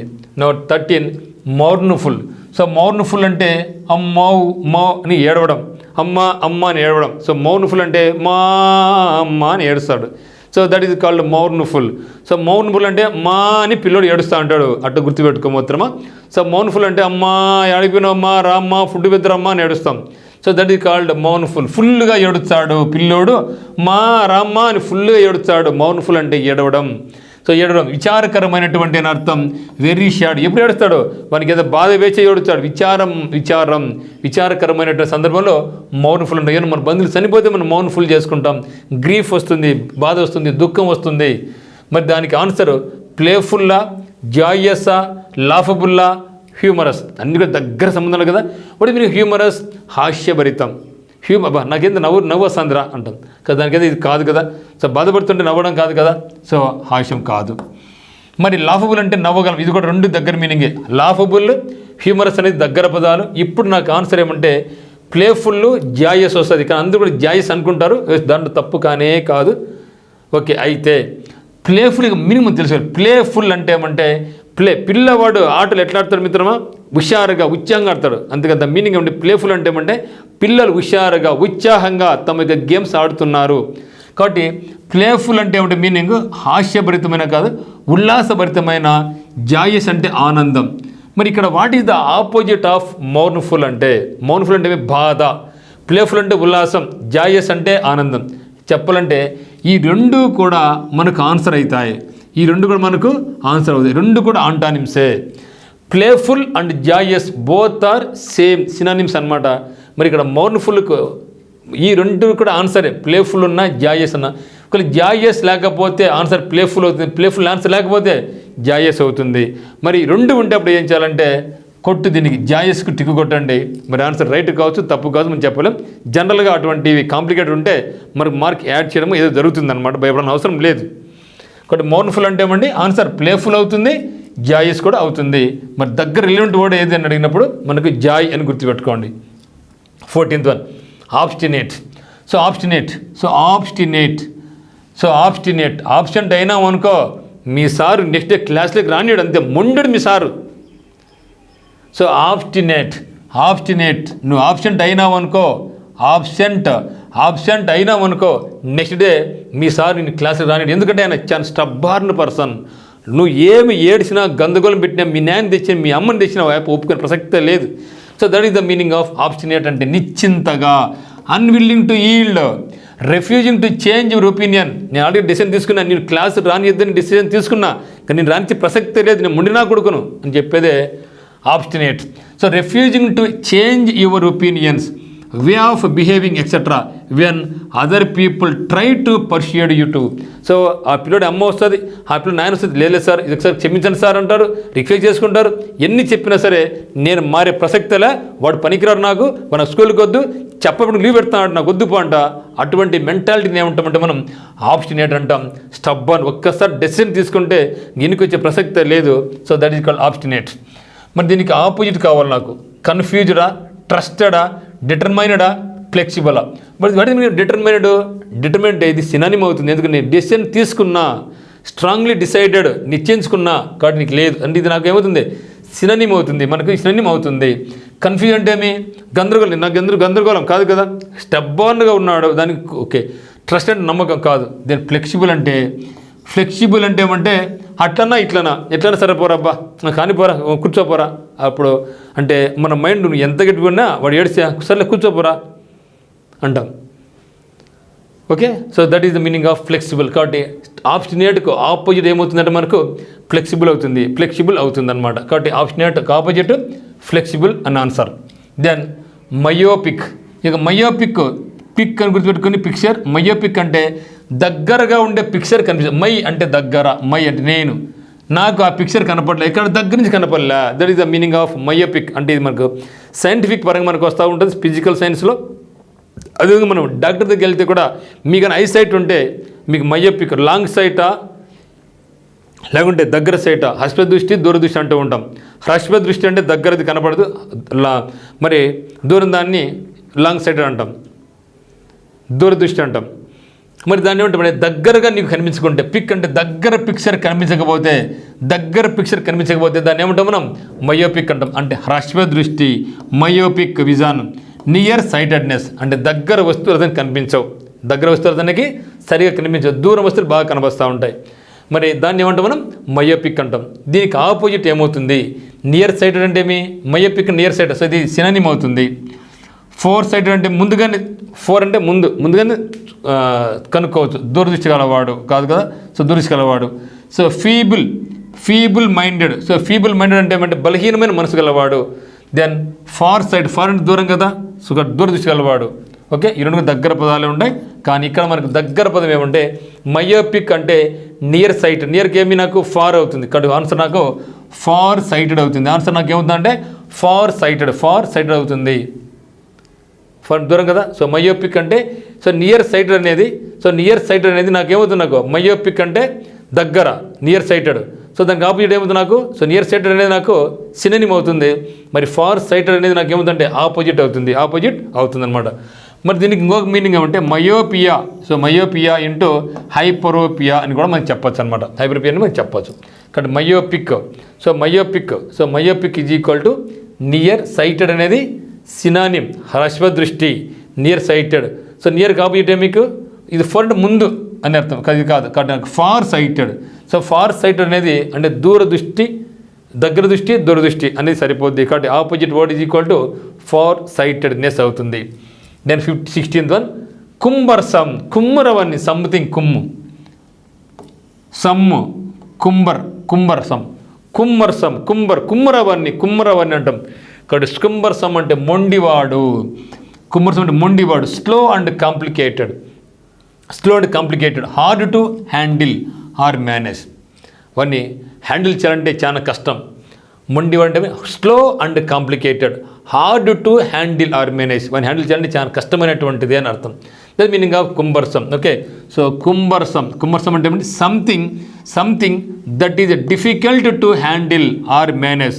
So typically because of its size, weight or complexity. So ఆ యొక్క వస్తువు యొక్క సైజ్ అయితేనేమి, వస్తువు యొక్క బరువు వల్ల అయితేనేమి, దానికి కాంప్లెక్సిటీ వల్ల అయితేనేమి దాన్ని హ్యాండిల్ చేయాలి. ఇప్పుడు ఇంత పెద్ద మొద్దు ఉందనుకో, ఇంత పెద్ద మొద్దు నేను మోయగలనా? ఆ యొక్క సైజు చూసి ఎక్కడ మోయగలను నేను? Highly impossible. ఇంత దుబ్బడు ఉన్నాను అనుకో, నేను మోయగలనా? లేదు కదా. సో దానికి సైజు మీద అయితేనేమి, దానికి బరువు దృష్టి అయితేనేమి, దానికి కాంప్లికేటెడ్ దృష్టి అయితేనేమి నేను దాన్ని హ్యాండిల్ చేయలేను అని చెప్పేది. అది మనిషి కూడా అంతే. సో ఒక పెద్ద మనిషిని హ్యాండిల్ చేయడం కూడా చాలా వాడిని హ్యాండిల్ చేయడం నా కాదు అని చెప్పేదాన్ని మనం ఏమంటామంటే కుంబర్సం అంటాం. స్లో అండ్ కాంప్లికేటెడ్, ఇది complicated, hard to handle or manage. So మొండివాడు, మొండిది అని కూడా చెప్తాం. సో కుంబర్సం అంటే ఇప్పుడు నాకు హెవీ అవుతుందా, స్మూత్ అవుతుందా, కన్వీనియంట్ అవుతుందా, ఆటోమేటిక్ అవుతుందా? మరి హెవీ అంటే హెవీగా అంటే కుంబర్సంకి ఇది ఏమవుతుంది, నాకు సినోనిమ్ అవుతుంది. ఎందుకంటే ఇక్కడ దాని యొక్క సైజులో కానీ వెయిట్లో కానీ అని చెప్పడం జరిగింది. కానీ హెవీ అనేది నాకు సినోనిమ్ అవుతుంది తప్పితే ఆంటోనిమ్ అది నాకు కాదు. స్మూత్ అంటే మృదువుగా, కన్వీనియంట్ ఇంత పెద్ద మంది మోయలేను, నాకు కన్వీనియంట్ లేదు, చిన్నదైతే నాకు కన్వీనియంట్గా ఉంది కానీ మోసుకెళ్తా అని చెప్పేదే ఆన్సర్ అవుతుంది, నాకు కన్వీనియంట్ అవుతుంది. కాబట్టి కుంబర్సంకు ఆపోజిట్ ఏమవుతుందంటే మనకు కన్వీనియంట్ అవుతుంది. కుంబర్సంకు ఆపోజిట్ నాకు కన్వీనియంట్ అవుతుంది. దెన్ ఆటోమేటిక్ పవర్స్ అంటే ఆటోమేటిక్గా వచ్చేటివి అని అర్థం. Then come to 17 loquacious. So loquacious నాకు లక్వా ఉంది. లక్వా అంటే టాంగ్ అని చెప్తాను. సో లక్వా అంటే టాంగ్ అంటే ఎందుకు టాంగ్, ఎందుకు నాలుక? To talk. సో నాలుగు లేకపోతే మనం మాట్లాడలేం, మన మాటలు రావు. ఓకే, అందుకని లక్వాసియస్ అంటే లక్వా ఎప్పుడు మాట్లాడుతూనే ఉంటాడు. Talk non stopper. టాకేటివ్ను మనం ఏమంటామంటే లక్వాసియస్ అంటాం. వాక్చాతుర్యం, talent, tendency to talk a lot, దండిగా మాట్లాడతాడు, అది వాడి టెండెన్సీ అంతే. మరి దానికి ఆపోజిట్ ఏం కనుక్కోవాలి? Talkative, diffident, టాసిటర్న్, బ్యాష్ఫుల్. మరి వాడి మీద టాకేటివ్ పేర్లో ఉంది మిత్రమా, పేర్లో మన టాకేటివ్ ఉంది అంటే బాగా మాట్లాడేవాడిని టాకేటివ్ అంటాం. ఓకే, డిఫిడెంట్ అంటే భిన్నాభిప్రాయం, డిఫరెన్స్ ఉంది కదా, భిన్నాభిప్రాయాలు. ఓకే, దెన్ బ్యాష్ఫుల్ అంటే సిగ్గుపడ్డం, బ్యాష్ఫుల్ మీన్స్ సిగ్గుపడ్డం. మరి వాడి మీద టాసిటర్న్. సో టాసిటర్న్ అంటే నాలుక లేనోడు. సో నాలుగు లేడు అంటే పూర్తి నాలుగు లేదని కాదు మిత్రమా, వాడు మాట్లాడలేడు, ఫ్రీగా మాట్లాడలేడు అని అర్థం. సో కాబట్టి లక్వాసియస్కి ఆపోజిట్ ఏమంటే టాసిటర్న్. టాసిటర్న్ అంటే తెలుగు ఏమంటాం, మితభాషి అంటాం. సో టాసిటర్న్ ఈజ్ ఈక్వల్ మితభాషి. Not to speak very much, ఎక్కువ మాట్లాడు. సో ఎంతవరకు అవసరమో అంతే మాట్లాడతాడు, చాలా మితభాషి. ఇక్కడ లక్వాసియస్ అంటే టాకేటివ్ అనేది సినిమా అవుతుంది. దానికి ఆపోజిట్ అంటే టాకేటివ్ వాడు, లక్వాసియస్ వాడు ఎప్పుడు మాట్లాడుతూనే ఉంటాడు నాన్ స్టాప్గా. Okay, chatter. మరి టాసిటర్న్ అనేవాడు ఎక్కువ తక్కువ మాట్లాడుతూ ఉంటాడు, మితభాషి. దాని 18th వన్ ఇంటెలిజిబుల్. ఎలిజిబుల్ ఉంది మనకు, కానీ ఇది ఏంటిది? ఇంటెలెక్చువల్స్ అని ఉంటాం. సో వాటి మనకి ఇంటెలెక్చువల్స్. సో ఇంటెలెక్చువల్స్ అంటే ఎవరంటే గొప్పవాళ్ళు, సొసైటీలో మంచిగా సలహాలు ఇచ్చేవాళ్ళు, ఇంటెలిజెంట్ పీపుల్ మనం ఇంటెలెక్చువల్స్ అంటాం. So those are intelligence in society, those are called intellectual persons. So కాబట్టి ఇంటెలిజిబుల్ అంటే అర్థమయ్యే విధంగా మాట్లాడతారు వాళ్ళు. ఓకే, వాళ్ళు బాగా అర్థమయ్యే విధంగా మనం మాట్లాడతారు, ఈజీ టు అండర్స్టాండ్. సో వాళ్ళు మాట్లాడితే మనకు ఈజీగా అర్థమవుతుంది. So those persons are called intelligible. Intelligent ఉంది, ఎలిజిబుల్ ఉంది. ఓకే, మరి డల్లా, గార్బల్డా, ఫూలిషా, కన్ఫ్యూజ్డా. డల్ అంటే ఏమండి నీరసమైనటువంటి, డల్ అంటే నీరసమైన, ఫూల్ అంటే మూర్ఖుడు, కన్ఫ్యూజ్ అంటే గందరగోళంగా ఉంది, దెన్ గార్బల్డ్ అంటే ఏమంటే డిఫికల్ట్ టు అండర్స్టాండ్. మరి పైన చెప్పినాం ఇంటెలిజిబుల్ అంటే ఏమంటే బాగా అర్థమయ్యే విధంగా ఈజీగా చెప్పేవాడు, ఎందుకు ఇంటెలిజెంట్ కాబట్టి. కాబట్టి దానికి ఆపోజిట్ మనకి ఏమవుతుందంటే గార్బుల్డ్ అవుతుంది. గార్బుల్డ్ అంటే ఏమంటే డిఫికల్ట్ టు అండర్స్టాండ్, సో అర్థం చేసుకోవడం చాలా కష్టం. సో దాన్ని ఏమంటామంటే మనం గార్బుల్డ్ అంటాం, గార్బుల్. సో దానికి ఆపోజిట్ ఇంటెలిజిబుల్లో నాకేముందంటే ఇంటెలిజెంట్ గుర్తుపెట్టుకోండి. ఎలిజిబుల్ అంటే బాగా రాయడం తెలిసినవాడు. Then 19th philanthropist. చాలా మంచి పదం అండి. ఇది కూడా మీకు వర్డ్ పవర్లో మనకు సెషన్ 1లో ఉంది మనకి ఇది. సో ఫిలాంథ్రపిస్ట్ అనేది ఒక వర్డ్లో మనకు ఫిలా వచ్చిందనుకోండి, దాని మీనింగ్ ఏమంటే లవ్ అని అర్థం. ఆంథ్రోప్ అంటే మ్యాన్ కైండ్ అని అర్థం. Anthrop means mankind, ist అంటే person. A person who loves mankind is called philanthropist. లవ్ను అంటే మానవుని ప్రేమించేవాడు. సో అంటే who helps others is called. అదేవిధంగా philanthropist and lover of mankind. అదేవిధంగా మనకు ఇంకోటి ఉంది, ఏది మనకు ఇంట్రావర్ట్, ఎక్స్ట్రావర్ట్, యాంబివర్ట్ ఒక పదం చెప్పడం జరిగింది అక్కడ. అదే మాదిరిగా అల్ట్రూయిస్ట్ చెప్పడం జరిగింది. Egotist, altruist. So egoist and egotist both are selfish personalities. వాళ్ళు తమ మేలు కోసం చూసుకుంటారు. అల్ట్రూయిస్ట్ అనేది ఇతరులు హెల్ప్ చేస్తూ ఉంటాడు. సో సేమ్ వే ఫిలాంథ్రపిస్ట్ కూడా ఇతరులు హెల్ప్ చేస్తూ ఉంటాడు. అంటే ఫిలాంథ్రపిస్ట్ అనేవాడు అల్ట్రూయిస్ట్ కూడా అవుతాడు, అది సినోనిమ్. మరి philistine, spendthrift, then moralist, miser. What meaning moralist? So moral plus ist అంటే పర్సన్, మోరల్ అంటే నీతి. వాట్ మీనింగ్ ఆఫ్ నీతి? The difference between good and bad చెప్పేది మోరల్. నీతి అంటే ఏమి? చెడుకు మంచికి తేడా చెప్పేది నీతి కథలు. కానీ మోరలిస్ట్ అంటే ఏమంటే a person who tells about which is good and which is bad, అంటే వాడిని మనం నైతికవాది అంటాం. సో మైజర్ అంటే పిసినారి. మైజర్ అంటే వాడని పిసినారి, డబ్బులు ఖర్చు పెట్టలేదంటే వాడినే డబ్బు ఖర్చు పెట్టుకోడు. మరి మనం డబ్బులు ఖర్చు పెడతాడా? మరి వాడికి మీన్గా ఫిలాంథ్రపిస్ట్ ఇతరులు ప్రేమిస్తున్నాడంటే ఇతరులు వాడు మేలు చేస్తాడని అర్థం. మరి మైజర్ పిసినారంటే ఏమి? పిసినారి తాను కూడా ఖర్చు పెట్టుకోడంటే మరి ఇతరులు కూడా ఖర్చు పెట్టాడు. కాబట్టి నాకు ఆన్సర్ ఏమవుతుందంటే మైజర్ అవుతుంది. ఓకే, ఇక్కడ ఫిలాంథ్రపిస్ట్కి ఆపోజిట్ పదం ఏమంటే miser. Then who is called spendthrift. అంటే థ్రిఫ్ట్ డిపాజిట్స్ అంటాం, అంటే డబ్బులు కూడబెట్టం. స్పెండ్ అంటే ఖర్చు పెట్టడం, అంటే దాచిపెట్టిన దాన్ని కూడా ఖర్చు పెట్టడం. అంటే ఏ వ్యక్తి అయితే అనవసరంగా ఖర్చు పెడతాడో ఆ వ్యక్తిని మనం ఏమంటామంటే స్పెండ్ థ్రిఫ్ట్ అంటాం. Lavish, spendthrift. సో వాళ్ళు అనమాట. కాబట్టి ఫిలాంథ్రపిస్ట్ అంటే lover of mankind. So కాబట్టి మైజర్ అంటే పిసినారి అని అర్థం. Then 21 anxious. What meaning anxious? So anxious అంటే కుతూహలం. యాంగ్జియస్ మీన్స్ కుతూహలం. యాంగ్జియస్ అంటే కుతూహలం.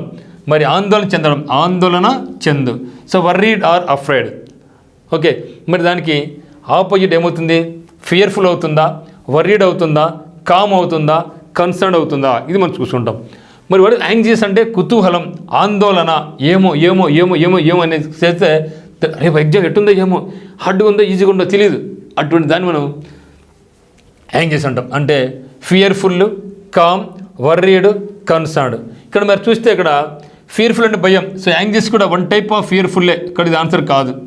వర్రీ ఎవరు కావడం అంటే అది కూడా ఆందోళన, అది కూడా సినోనిమ్ అవుతుంది కానీ ఆంటోనిమ్ కాదు. కన్సర్న్ అంటే ఇది కూడా ఆందోళనే. సో అది కూడా సినోనిమ్ అవుతుంది. మరి కామ్ అంటే ఏమంటే కూల్గా ఉండరా, భయపడగాకు, వైర్ టెన్షన్, బీ కూల్ అని చెప్పేది కామ్. ఇక్కడ యాంగ్జియస్కి ఆపోజిట్ మనకేమి? సో యాంగ్జియస్కి ఆపోజిట్ ఏమవుతుందంటే మనకు కామ్ అవుతుంది, ప్రశాంతం కూడా అవుతుంది. Then question number 21 cursory. Cursory చేతిలో కర్సర్ ఉంటే మన చేతులు గమ్మునుంటాయా? అట్లా తిప్పుతూనే ఉంటాయి. అక్కడ క్యాన్సిల్, డిలీట్ ఉంటుంది. టక్కున డిలీట్ కొడతావు, మొత్తం ఫైల్స్ నాశనం అయిపోతాయి. అంటే తొందరలో చేసే పని. అందుకే చేతిలో కర్సర్ ఉంటే మన తొందరలో ఏదో పని చేస్తాం. ఏ పని చేస్తాం? డిలీట్ కొడతాం. అసమగ్రమైనటువంటి done in hurry is called cursory means మీరు కర్సర్ గుర్తుపెట్టుకోండి. మరి ఫైనల్, ఇంపల్సివ్, థరో, కస్టమరీ. మరి వాడి మీరు ఫైనల్. సో ఫైనల్ మ్యాచ్ అంటే చివరిగా ఆడే మ్యాచ్. ఓకే, ఫైనల్ మ్యాచ్ అంటే చివరిగా అండ్ ఇంకా 1, 2, 3 సెమీఫైనల్, క్వార్టర్ ఫైనల్, సెమీఫైనల్ అయిపోయిన తర్వాత ఫైనల్గా ఆడేదే చివరిగా ఆడే మ్యాచ్ని ఏమంటాం మనం? ఫైనల్ మ్యాచ్ అంటాం. ఫైనల్ మ్యాచ్ అంటాం. ఇంపల్సివ్ అంటే ఉద్వేగభరితంగా, పల్స్ రేట్ బాగా ఎక్కువైతుంది అనుకో నీకు ఉద్వేగం వస్తూ ఉంటుంది. కస్టమర్ అంటే ఆచారం. సో ఇండియన్ కస్టమ్స్ మనకి ఆచార వ్యవహారాలు, కస్టమర్ అంటే ఆచారాలు. తరు అంటే క్షుణ్ణంగా. సో కర్స్ అంటే అదరాబదరాగా. తరు అంటే చాలా క్లియర్గా ఆగి చూసి డిలీట్ కొట్టాలా క్యాన్సిల్ కొట్టాలా అని ఆలోచిస్తాం. That is called thorough checkup. So thorough checkup అక్కడ ఎటువంటి తొందరపాటు ఉండదు, నిదానంగా చూసి చేస్తే దాన్ని మనం థరో అంటాం. ఇక్కడ కర్సరీ అంటే తొందరలో తప్పు చేసేది, థరో అంటే కంప్లీట్గా చూడడం అని అర్థం. మరి 22 లాకడెసిమల్. ఓకే, లాకడెసికల్. సో ల్యాక్ ఉంది కూడా అక్కడ. ల్యాక్ అంటే ఏమంటే lack of proficiency, lack of funds, లేనటువంటిది అని అర్థం. కాబట్టి జాగ్రత్త లేని, ఎప్పుడు జాగ్రత్త ఉండదు, డబ్బులు జాగ్రత్త ఖర్చు పెట్టుకోలేదనుకో తొందరగా మునిగిపోతాం. కాబట్టి లాకడెసికల్ అంటే ఏమంటే మీనింగ్ జాగ్రత్త లేని. ఓకే, లాకడెసికల్ అండ్ లాకడైసికల్ మీ ఇష్టం. లాకడైసికల్. మీకు ఒకవేళ స్పెల్లింగ్ కూడా కావాలనుకుంటే ఏం చేయాలి మనం? లాకడైసికల్ అట్లా చదువుకోవాలి. అప్పుడు మనకు స్పెల్లింగ్ కూడా పనికొస్తుంది. కొందరు అంటారు అనమాట, ఏం ఉత్తమ్ సార్కు పల్లెకేది కూడా తెలియదు, ఆ ఇంగ్లీష్ ఏం చెప్తాడు అని కొందరు అంటూ ఉంటారు. నేను ఎందుకు చెప్తాను ఆ విధంగా అంటే మీకు స్పెల్లింగ్ కూడా గుర్తుండాలనే ఉద్దేశంతో నేను దాన్ని ఆ విధంగా తీసుకురావడం జరుగుతుంది.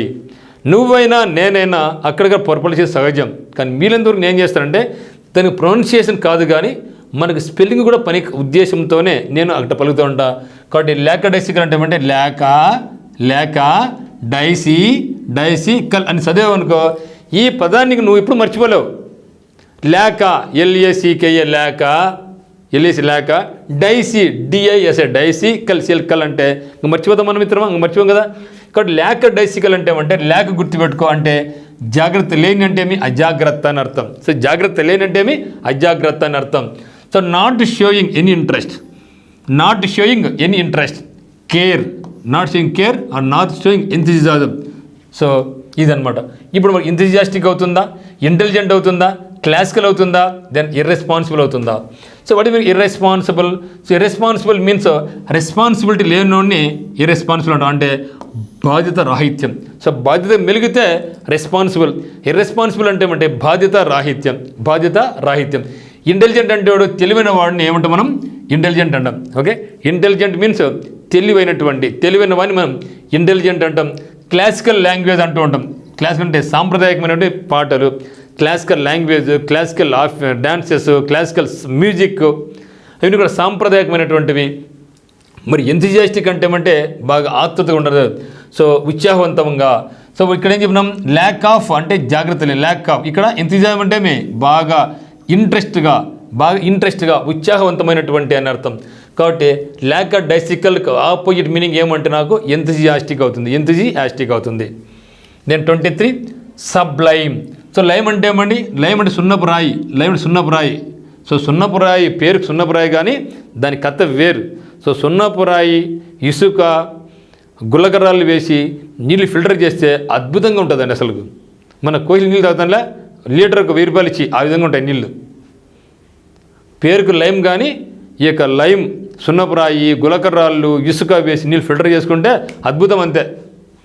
కాబట్టి సబ్లైమ్ అంటే సున్నం, లైమ్ అంటే సున్నం, సబ్లైమ్ అంటే గొప్ప స్థాయి, ఉత్కృష్టమైన, ఎక్స్ట్రీమ్లీ హై క్వాలిటీ. మన వాళ్ళు ఏదో హిమాలయాల హిమాలయ నీళ్ళు అనేసి ఒక బాటిల్ 1000 రూపాయలు పెడతారు. పల్లె వాళ్ళు ఏం చేస్తారు?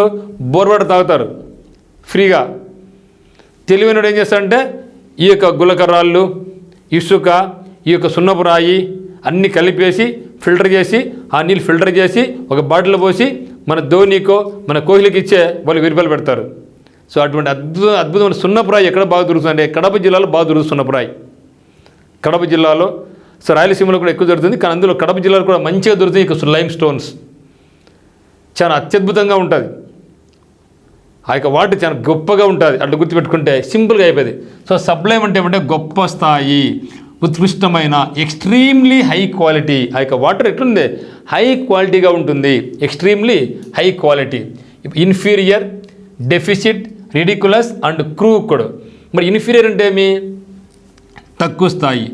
సుపీరియర్ అంటే పై స్థాయి. సూపర్ అంటే పై స్థాయి. So inferior into superior. ఇక ఇన్ఫీరియర్ అంటే తక్కువ స్థాయి, సుపీరియర్ అంటే పై స్థాయి. డిఫిసిట్ అంటే లోటు. సో డెఫిసిట్ బడ్జెట్ అంటూ ఉంటాం మనం. ఆంధ్రప్రదేశ్ కానీ లేకుంటే తెలంగాణ కానీ లేకుంటే మన కేంద్ర ప్రభుత్వం అయితేనేమి డెఫిసిట్ బడ్జెట్ అంటే మీ లోటు బడ్జెట్ అని అర్థం. సో క్రూకుడ్ అంటే మీ వంకర పద్ధతి ఉండేవాడు, పద్ధతిలో ఉన్నవాడిని మనం క్రూకుడ్ పర్సనాలిటీ అంటాం. సో క్రూకుడ్ పర్సనాలిటీ అంటే వంకర బుద్ధి ఉండేవాడు అని అర్థం. రిడికులస్ అంటే హాస్యాస్పద, అబ్బా అనుకో, రిడికులస్ హాస్య అంటే నవ్వుకుంటాం అనమాట. ఇక్కడ మనకు సబ్లైమ్ అంటే ఏం చెప్పినా గొప్ప, ఎక్స్ట్రీమ్లీ హై క్వాలిటీ. ఇన్ఫీరియర్ అంటే ఏమంటే తక్కువ క్వాలిటీ కాబట్టి మనకు సబ్లైమ్కి ఆపోజిట్ ఏమవుతుందంటే నాకు ఇన్ఫీరియర్ అవుతుంది. Then 24 evident. సో ఎవిడెంట్ అంటే evidence. What mean evidence? Proof కదా. కాబట్టి ఎవిడెంట్ అంటే clear to the eye or mind, obvious. What mean obvious? It obviously, yes ఖచ్చితంగా. సో ఇట్ ఆబ్వియస్ అంటే ఖచ్చితంగా, స్పష్టంగా అని అర్థం. ఆబ్వియస్ అంటే స్పష్టంగా. అబ్స్క్యూర్ అంటే అస్పష్టంగా. ఓకే, అబ్స్క్యూర్ అంటే అస్పష్టంగా. దానికి ఆపోజిట్ నాకు ఏమవుతుందంటే ఆబ్వియస్ అవుతుంది. సో ఆబ్వియస్ మీన్స్ స్పష్టంగా, క్లియర్గా. అబ్స్క్యూర్ అంటే నాట్ క్లియర్. ఓకే, క్లియర్ అంటే ఇది. ఓకే, అబ్స్క్యూర్ అంటే ఇది. ఓకేనా. దెన్ కేర్లెస్ అంటే మీ నిర్లక్ష్యం. కేర్లెస్ మీన్స్ నిర్లక్ష్యం. డెఫినెట్గా ఖచ్చితంగా. ఇప్పుడు చెప్పండి. So what meaning of evident అంటే ఉందంటే ఖచ్చితమైన కారణాలు ఉన్నాయి, ఖచ్చితమైన ప్రూఫ్ ఉందని చెప్పేది ఎవిడెంట్. సో దానికి అబ్స్క్యూర్ అంటే అన్క్లియర్ ఈజ్ కాల్డ్. కాబట్టి మనకి ఎవిడెంట్కి ఆపోజిట్ పదం ఏమంటే అబ్స్క్యూర్ అవుతుంది. దెన్ 25 ఇన్సోలెంట్. మరి మనకి ఇన్సాల్వెంట్ తిరుగుతున్నాం. వాడు ఇన్సాల్వెంట్. మన ఐపీ పెట్టినాడు వాడు అంటూ ఉంటాం. ఐపీ అంటే ఇన్సాల్వెంట్ ప్రాపర్టీ అంటే డబ్బులు తీసుకున్నాడు, డబ్బులు తిరిగి ఇవ్వలేకపోతున్నాడు, బ్యాంకు కానీ పర్సన్స్ కానీ. కాబట్టి ఇన్సాల్వెంట్ అంటే ఎవడంటే డబ్బు తీసుకున్నాడు, ఇప్పుడు పే చేయలేకపోతుంటే దట్ ఈస్ కాల్డ్ ఇన్సాల్వెంట్. దానికి ఇంకొక పేరు బ్యాంక్రప్ట్. బ్యాంకు దివాలా తీసాడు, బ్యాంక్రప్ట్ అని కూడా అంటారు. సో బ్యాంక్రప్ట్ అంటే ఇన్సాల్వెంట్ అంటే ఏమంటే దివాలా తీయడం అని అర్థం. దివాలా తీయడు కానీ ఇన్సాల్వెంట్. కానీ ఇక్కడ నాకు ఇన్సోలెంట్, INSOLENT వెళ్ళిపోయింది, ఇన్సోలెంట్. సో ఇన్సోలెంట్ అంటే మరి దివాలా తీసిన ఇక్కడ మన డబ్బులు అడిగినావు అనుకో, దురుసుగా ప్రొడక్ట్, డబ్బులు లేదు బా, ఏం తమస పడుతున్నావా, నీ కేసు పెడతాను మీద అంటాడు. సో డబ్బులు ఇచ్చి వాడే మళ్ళీ మనం బెదిరిస్తాడు. ఈ కాలం అట్టుందండి. డబ్బులు అవసరానికి ఏమో డబ్బులు అవసరం, నవ్వుతా వచ్చాడు. 1 month 2 months 6 months మన అవసరం కడితే నేను డబ్బులు లేదు పో, ఇంకోసారి ఇచ్చాలే, ఎడిపోతాడా, నేను ఎత్తిపోతాడనా, లేచిపోతాడనా అట్లా మాట్లాడతారు. ఇంకా గట్టిగా అడిదాం అనుకో, ఏం తమస పడుతున్నావు, కేసు పెడతాను మీద, ఆల్రెడీగా నేను ఇన్సాల్వెంట్ ఫైల్ చేసిన కోర్టులో చూసుకున్నా పో అని దురుసుగా మనతో ప్రవర్తిస్తాడు. కాబట్టి ఈజీ గుర్తుపెట్టుకోండి, ఇన్సాల్వెంట్ అంటే దివాలా తీసిన వాడు. నువ్వుగా కొంచెం గట్టిగా అడిగితే ఇవి ఎగిరిపోతారు, ఇవి ఎగిరిపోయి వాడు మనతో దురుసుగా ప్రవర్తిస్తాడు. That is called insolent. So insolent అంటే ఏమంటే అవమానకరంగా, ల్యాకింగ్ రెస్పెక్ట్. ఇంకా రెస్పెక్ట్ ఇవ్వడు. అంతకుముందు అయ్యా, అన్న, సారు, ఒక 100 రూపాయలు డబ్బులు ఇచ్చావా అని అడిగినాడు, ఇప్పుడు ఈయన పో చూసుకోకుండా పో అంటాడు. సో దట్ ఈజ్ ఇన్సాల్వెంట్ ఇచ్చిందే ఇన్సోలెంట్, ల్యాకింగ్ ఆఫ్ రెస్పెక్ట్, రూడ్గా బిహేవ్ చేస్తాం మన దగ్గర. కాబట్టి ఈజీగా ఉంది కదా, ఇది గుర్తుపెట్టుకోవచ్చు కదా. ఇటువంటివన్నీ కూడా మన ఉత్తమ్ అకాడమీలో ఉన్నాయి. ఈ విధంగా నేర్చుకుంటే ఎందుకు ఇంగ్లీష్ రాదంట నేను. సో మీరు ఈ విధంగా ఇంగ్లీష్ నేర్చుకుంటే ఎందుకు రాదు ఇంగ్లీషు? ఖచ్చితంగా వస్తాయి మిత్రమా. దానికి కావాల్సింది ప్యాషన్ కావాలా. నేను నేర్చుకోగలను, నాలో అవుతుందని ప్యాషన్ ఉంటే మీరు ఈజీగా నేర్చుకుంటారు మిత్రమా. ఇక్కడ ఇన్సోలెంట్ అంటే ఆరోగ్యంట, హంబుల, అషేముడా, ఇగ్నోరెంట. సో ఆరోగ్యంటే కాదు, ఎందుకంటే అహంకారం. సో ఎవరి ఇన్సోలెంట్, నేను చేయను పోరా, ఏం చేస్తే చేసుకోపో అంటాడు. ఓకేనా. అషేముడు అంటే సిగ్గుపడ్డం. సో హంబుల్ అంటే వినయం. సో కాబట్టి ఇన్సోలెంట్ అంటే ఇన్సోలెంట్ దురుసుగా ప్రవర్తించేవాడు. హంబుల్ అంటే వినయం. లేదులే సార్, కష్టమైపోయింది సార్, నెక్స్ట్ టైం ఇస్తానులేపా, భయపడు కాకబా, నేను ఇస్తాను అని మాట్లాడతాడు. ఓకే. సో ఇక్కడ insolent is equal to humble. Then ameliorate, చాలా ఎక్సలెంట్ వర్డ్ మిత్రం అది. అమిలియోరేట్ చాలా మంచి పదం. అమిలియోరేట్ అంటే ఇంప్రూవ్ యువర్ వొకాబులరీ అర్థం. So ameliorate your vocabulary. So what మీరు అమిలియోరేట్ యువర్ వొకాబులరీ అంటే మీ యొక్క వొకాబులరీ మీరు ఇంప్రూవ్ చేసుకోండి. ఇప్పుడు మనం చేసేది అదే కదా. వర్డ్ పవర్ చదివినాం, సినిమ్స్ చదివినాం, ఆంటమ్స్ చదువుతున్నాం, 1 words అయిపోయినాయి, ఈడియమ్స్ ప్రేస్ అయిపోయినాయి. అంటే మన యొక్క ఈ వొకాబులరీ రోజు రోజుకు ఇంప్రూవ్ అవుతూ ఉంది. That is called ameliorate. Okay. నేను రేట్ పెంచుకుంటున్నా, మమ్మీ నేను నా రేటు పెంచుకుంటానమ్మి అంటే నేను నా యొక్క లైఫ్ను నా యొక్క వర్డ్స్ను నేను కొంచెంగా మెరుగుపరుచుకుంటున్నా రేటు పెంచుకున్న ఏడుతో అమ్మి నేను రేటు పెంచుకుంటానమ్మి అని చెప్పు. టు మేక్ సంథింగ్ బెటర్ ఉన్నదాన్ని ఇంకా కొంచెం ఇంప్రూవ్ చేసుకోవడం, డబ్బులు ఇంకా కొంచెం పెంచుకోవడం, తెలివిని ఇంకా కొంచెం ఇంప్రూవ్ చేసుకోవడం, ఎగ్జామ్స్ ఇంకా రెండు బాగా రాసుకోవడం. That is the meaning of ameliorate. So డీకేనా, డిక్లైనా, వర్షనా, డిస్ట్రాయ్. What mean destroy? నాశనం చేయడం. సో డిస్ట్రాయ్ మీన్స్ నాశనం. డిక్లైన్ తగ్గించడం, క్షీణించడం. డీకే అంటే క్షయం, సో డికే. దెన్ వర్షన్ అంటే దిగజారడం. ఇక్కడ అన్నీ కూడా దగ్గర మీనింగ్స్ ఉన్నాయి కదా. సో అమ్లియరేట్ అంటే పెంచుకోవడం, డీకే అంటే తగ్గిపోతుంది, వర్షన్ తగ్గించడమే, డిక్లైన్, డిస్ట్రాయ్ అన్నీ కూడా దగ్గర పదాలే. మరి ఇక్కడ చాలా సూటబుల్ వర్డ్ ఏమవుతుంది నాకు? వర్షన్ అవుతుంది. వర్షన్ అంటే దిగజారిపోతా ఉంది అబ్బా, రోజు నా పరిస్థితి దిగజారిపోతా ఉందబ్బా అంటే వర్షన్ అని అర్థం. Then 27 vindictive. సో విండిక్టివ్ అంటే strong desire. So vindictive means strong desire for revenge. దేనికి? రివెంజ్ తీర్చుకోవాలనే పగ, ప్రతీకారం, తపన is called vindictive. Strong desire for revenge, పగ తీర్చుకోవాలనేటువంటి స్ట్రాంగ్ బలమైన కోరికను ఏమంటామంటే మనం విండిక్టివ్ అంటాం. మరి దాన్ని కేర్లెస్, హీడ్లెస్, ఫార్ గివింగ్, రిఫైన్డ్. వాటి మరి రిఫైన్డ్. సో రిఫైన్డ్ ఆయిల్ అంటాం అంటే ఆ ఆయిల్ శుద్ధి చేసిందే మనకు రిఫైన్డ్ ఆయిల్. సో అనుకుంటారు శుద్ధి చేసిన ఆయిల్ బాగుంటుంది, ఏముండదు రిఫైన్డ్ ఏముండవు, నథింగ్గా. వేరుశనగ గింజలు 100 రూపాయలు ఇప్పుడు. మరి అదే వేరుశనగ రిఫైన్డ్ ఆయిల్ వచ్చేసి 150 రూపాయలు. 1 కిలో రావాలంటే కనీసం నువ్వు 3-4 కిలోలు ఈ యొక్క శనగపప్పు ఆడించాలి. అప్పుడే నీకు రేట్ ఎంత అయిపోయింది? 400 రూపాయలు అయిపోయా. అంటే ఒక వేరుశనగ క్లియర్ అంటే నీకు 500 రూపాయలు అవుతుంది. కానీ ఇక్కడ ఎంత ఇస్తున్నాడు? 150కి ఇస్తున్నాడు. అంటే మరి అది మీరు ఊహించుకోండి ఒకసారి, అది కల్తీదా రియల్దా అనేసి.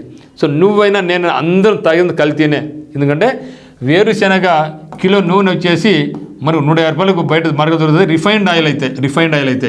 కానీ ఈ యొక్క 1 కిలో రావాలంటే కనీసం మీరు 4 నుంచి 5 కేలు శనగపప్పు కొట్టాలా. 1 కిలో 400 రూపాయలు, 100 రూపాయలు, 4 కిలో ఎంత? 400 నుంచి 500 రూపాయలు నీకు ఖర్చు అవుతుంది. నీకు ఎందుకు 100 అంటే అంతా కూడా కల్తీదే. మనం వాడే ప్రతి వస్తువుది కూడా కల్తీనే, దాంట్లో భయపడిన అవసరంలో. అందుకే ఉన్న దాంట్లో మంచిది వాడుకోవాలని చెప్తున్నాం అంతే. సో రిఫైన్డ్ ఆయిల్ అంటే ఏమంటే శుద్ధి చేయబడి. ఫార్ గివింగ్ అంటే ఫార్ గివ్ అంటే క్షమించదు. Please forgive me sir, sorry sir, excuse me sir, condone me sir అంటాం. దట్ ఈస్ మీనింగ్ ఆఫ్ క్షమించడం. సో విండిక్టివ్ అంటే స్ట్రాంగ్ డిజైర్ ఫర్ రివెంజ్. మరి హీడ్లెస్ అంటే నిర్లక్ష్యం, కేర్లెస్ అంటే నిర్లక్ష్యమే. కానీ ఇక్కడ విండిక్టివ్ అంటే కోపం, పగ, కసి. ఎందుకో? పగ తీర్చుకోవాలనేసి. సో ఫార్ గివ్ పోనీలేరా, ఎందుకు లేరా పగ, పోన్లే అని వదిలేస్తాం. కాబట్టి ఇండిక్టివ్ మీన్ ఆపోజిట్ ఏమవుతుంది నాకంటే ఫార్ గివింగ్ అవుతుంది. దెన్ 28 కమెరాడరీ అంటే అండర్స్టాండింగ్. సో కమెరాడ్ అంటే కామ్రేడ్స్ మనతో మంచిగా క్లోజ్గా ఉంటారు. కామ్రేడ్ గుర్తుపెట్టుకోండి. కామ్రేడ్స్ అంటే ఎవరు? నక్సలైట్లు మనతో ఉండరు. వాళ్ళు గవర్నమెంట్కి ఇప్పుడు ఆపోజిట్. కానీ వాళ్ళు ఉండే ఏరియాలలో వాళ్ళు ముఖ్యంగా ఇక్కడ అడవి ప్రాంతాల్లో ఉంటారు, లోపల అడవుల్లో ఉంటారు. అక్కడ ఉండే ప్రజలతో వాళ్ళు ఎట్టుంటారు? చాలా సాంగత్యంగా ఉంటారు. ఎందుకు సాంగత్యంగా ఉంటారంటే వాళ్ళకి బయట ఇన్ఫర్మేషన్ కావాలి కాబట్టి, వాళ్ళకి ఎప్పుడైనా అవసరం ఉంటే ఫుడ్ కావాలి కాబట్టి, లోపల ఎక్కడ దాక్కోండేది వీళ్ళు పోలీసు చెప్పకుండా ఉండాలి. కాబట్టి ఆ యొక్క కామ్రేడ్స్ అనేవాళ్ళు వాళ్ళతో చాలా సాంగత్యంగా ఉంటారు, చాలా సన్నిహితంగా ఉంటారు అని గుర్తుపెట్టుకుంటే ఈ పదం మీరు మర్చిపోయే ప్రసక్తే లేదు.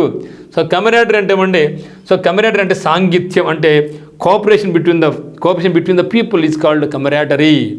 ఓకే, కమెరాడరీ అంటే a feeling of friendship and trust among a group of people. So comrades అంటే ఏమి మనకు గుర్తుండేది? నక్సలైట్. ఎక్కడుంటారు వాళ్ళు? దట్టమైన అడవుల్లో ఉంటారు. అక్కడ ఎవరు ఉంటారు? మనకు ట్రైబల్స్ ఉంటారు. వాళ్ళకి వీళ్ళు మంచిగా ఉండాలి. మంచిగా లేరనుకో ఫుడ్ కట్ అవుతుంది. బట్ పోలీసులు వచ్చేసి పలానా చోట నక్సలైట్ పోయి చెప్తే పోయి మనకు చంపేస్తారు. అందువల్ల ఈ కామ్రేడ్స్, ఈ యొక్క నక్సలైట్ అనే వాళ్ళు ఏం చేస్తారంటే ఈ యొక్క అక్కడ ఉన్న వాళ్ళతో చాలా సాన్నిహిత్యంగా ఉంటారు. ఇట్లా గుర్తు పెట్టుకుని చెప్తాను మిత్రం నేను. ఓకేనా?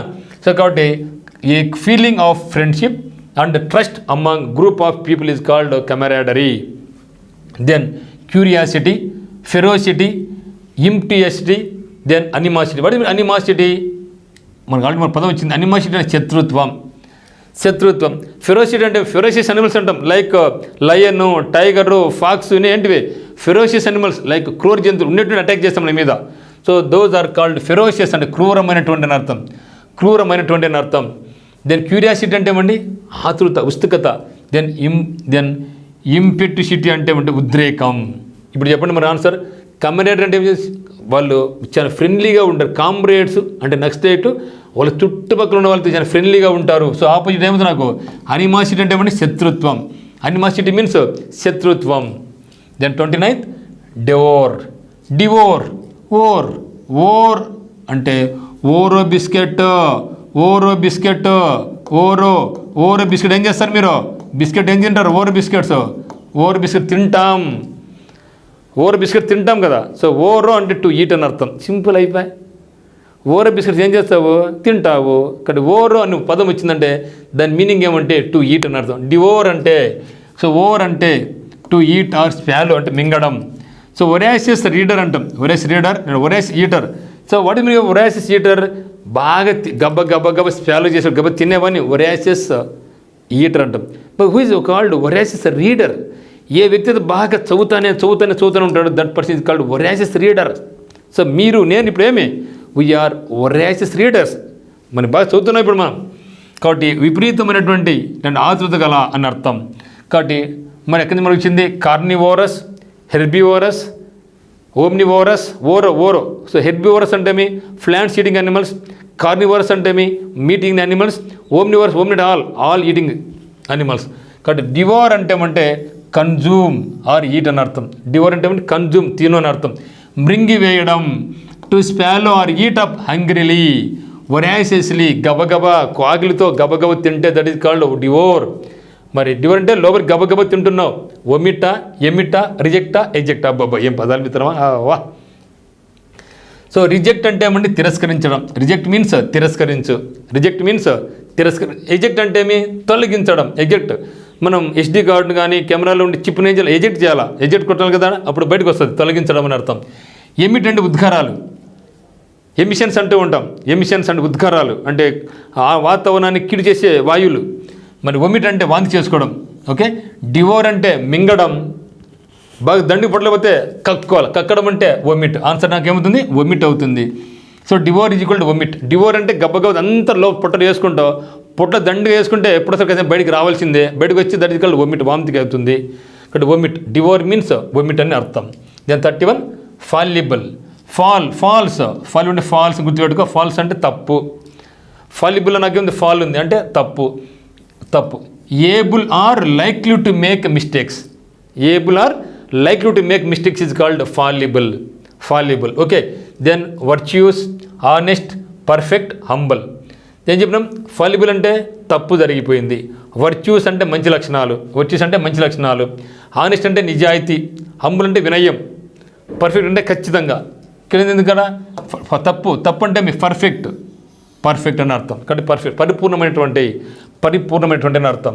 దెన్ 31 ఆస్ట్రసైజ్. సో ఆస్ట్రసైజ్ అంటే బహిష్కరించు, సమాజం నుంచి వెలివేయు. రిఫ్యూజ్ టు అలో, నువ్వు నా గ్రూప్ కాదు పో, బయటికి పో, నేను బహిష్కరిస్తున్నా పో, నా పార్టీ నుంచి బహిష్కరిస్తున్నా పో, నా గ్రూప్లో వద్దు పో అని చెప్పేదే ఆస్ట్రసైజ్. ఓకే. ఆస్ట్రసైజ్ అంటే బహిష్కరించడం. రిఫ్యూజ్ టు అలో మరి అమ్యూజ్ అవుతుందా, ఎంటర్టైన్ అవుతుందా, వెల్కమ్ అవుతుందా, హోస్ట్ అవుతుందా? వాట్ మీన్ అమ్యూజ్మెంట్ అంటే మీ amusement parks. So why for parks మన వినోదం కలిగించడానికి. సో అమ్యూజ్ అంటే అమ్యూజ్మెంట్ అంటే వినోదం. ఎంటర్టైన్ కదా, ఎంటర్టైన్మెంట్ ప్రోగ్రామ్స్ వస్తూ ఉంటాయి టీవీలలో, ఇక్కడ రెండు కూడా వినోదమే. వాట్ మీన్ ఆస్ట్రసైజ్ బహిష్కరించడం. హోస్ట్ అంటే అతిథి. మరి వెల్కమ్ అంటే రా నా గ్రూప్లోకి రా, వచ్చేయి నా గ్రూప్లోకి అనేది వెల్కమ్. పో నా గ్రూప్ నుంచి అనేది ఆస్ట్రసైజ్. ఓకే. కాబట్టి నా గ్రూప్కి రా అంటే వెల్కమ్, పో అంటే ఆస్ట్రసైజ్. సో ఆస్ట్రసైజ్ అంటే మన గ్రూప్ నుంచి రిఫ్యూజ్ చేస్తే దట్ ఇస్ కాల్డ్ ఆస్ట్రసైజ్. ఇన్ అంటే వెల్కమ్, అవుట్ అంటే ఆస్ట్రసైజ్ అని గుర్తుపెట్టుకోండి. దెన్ 32 డెన్స్ ఫారెస్ట్ అంటాం. Dense forest. సో మీరు డెన్స్ ఫారెస్ట్ అడవులు చాలా దట్టంగా ఉంటే that is called dense forest. అడవులు దట్టంగా ఉంటే అది డెన్స్ ఫారెస్ట్ అనమాట. మరి డెన్స్ అంటే ఏమంటే దట్టమైన, డెన్స్ మీన్స్ దట్టమైన, డిఫికల్ట్ టు సీ త్రూ. మరి అక్కడ దట్టమైన అడవులు పోతూ ఉంటే పాము వస్తుందా, పురుగులు వస్తాండయా, జంతువులు వస్తాండయా, మనుషులు వస్తాండ్రా ఏం తెలియదు, అంత దట్టంగా ఉంది కాబట్టి డిఫికల్ట్ టు సీ. ఇది అది అంత దట్టంగా ఉంది అడవి కాబట్టి డెన్స్ ఫారెస్ట్ అంటే. మరి scars, sparse, slim, lean. Slim అంటే బా నువ్వు ఎంత స్లిమ్గా ఉన్నావురా అంటూ ఉంటారు. ఓకే, లీన్ అంటే సన్నగా ఉండడం, లీన్ అంటే సన్నగా, స్లిమ్కు లీన్ అంటే సన్నగా అంటే ఏమంటే వికారంగా అన్నది. కానీ స్లిమ్ అంటే వాడు సన్నగానే ఉంటాడు కానీ యాక్టివ్గా ఉంటాడు, హుషారుగా ఉంటే నాలాగా ఉండాలి కదా స్లిమ్ అంటే అనుకుంటున్నారా? మీరు కూడా అవుతారండి. మనం ఎప్పుడు స్లిమ్గా ఉంటామంటే మనకి ఫుడ్ హ్యాబిట్స్, నిద్ర, సరైన నిద్ర, సరైన పడుకోవడం, సరైన నిద్ర లేవడం, ఫుడ్ ఎంత అవసరం అంతే తీసుకోవడం, ఇది మితంగా, ఎక్సెస్ ఫుడ్ తీసుకోవడం ఎప్పుడు మితంగా, ఏదైనా సరే మితంగా ఉంటే మీరు ఎప్పుడు కూడా స్లిమ్గా నాలాగా ఉంటారు. ఓకే నో స్కార్సిటీ అంటే ఏమండి? స్కార్స్ అంటే ఏమండి? కొరత ఉండడం. ఇప్పుడు డెన్స్ అంటే దట్టమైన అని అర్థం, దట్టమైన. ఇక్కడ ఆన్సర్ నాకు స్పేర్స్ అంటే విడిగా. ఇప్పుడు అంటున్నాం స్పేర్ పార్ట్స్ ఉన్నాయా అంటూ ఉంటాం మనం. స్పేర్ పార్ట్స్ అంటే ఏమి? కారు కావాలి అంటే టీవీ కావాలి, స్పేర్ పార్ట్స్ అక్కడొకటి అన్ని తెచ్చుకొని అసెంబ్లీ చేస్తాం. కాబట్టి మనకు డెన్స్ అంటే దట్టంగా, స్పేర్స్ అంటే విడివిడిగా. సో విడివిడిగా అనేది సార్ నాకు ఆన్సర్ ఏమవుతుంది? Dense into spare. ఇక్కడ మేము ఏం గుర్తుకోవాలి? స్పేర్ పార్ట్స్ గుర్తుపెట్టుకుంటాం. స్పేర్ పార్ట్స్ ఇప్పుడు మీరు స్పేర్ పార్ట్స్ అన్నీ ఒకేసారి ఉన్న వేరు తీసుకోవాలా, కలపాలా. సో వేరు తీసుకోవాలి, వేరు కలపాలి, తీసుకోవాలి. కాబట్టి స్పేర్ పార్ట్స్ గుర్తుపెట్టుకుంటే డెన్స్కి ఆపోజిట్ మనకు గుర్తుండిపోద్ది. దెన్ 33 పార్సిమోనియస్. మోని అంటే మనీ, పార్సి అంటే పిసినారి అంటే మనీ. అంటే పార్సిమోనియస్ అంటే ఏమంటే మనీని తక్కువగా వాడుకునేవాడు, మోని డబ్బులు తక్కువ వాడుకుంటున్నాడు. మోని అంటే మనీ అనుకో, మోని డబ్బును తక్కువ వాడుకుంటున్నాడు అంటే మితంగా వ్యయం చేసేవాడు. Unwilling to spend money. So డబ్బును స్పెండ్ చేయడం ఇష్టపడేవాడు అంటే స్టింజీ, పిసినారి అని చెప్పండి మనం. So that is meaning of parsimonious అంటే ఏమంటే అన్విల్లింగ్ టు స్పెండ్ మనీ. డబ్బును ఖర్చు పెట్టాలంటే విల్లింగే ఉండదు. మరి ప్రాడిజియస్సా, సెల్ఫ్లెస్సా, ఎక్స్ట్రావాగెంటా, దెన్ ఆస్టెంటేషియస్సా? చూడండి మరి. So what is meaning of prodigious? So prodigy అంటే అద్భుతమైనటువంటి అర్థం. ప్రాడిజీ మీన్స్ అద్భుతమైన అని అర్థం. సెల్ఫ్లెస్ అంటే స్వార్థం లేని, సెల్ఫిష్ అంటే స్వార్థం, లెస్ అంటే స్వార్థం లేని. దెన్ ఆస్టెంటేషియస్ అంటే ఏమంటే ఆడంబరం అని అర్థం.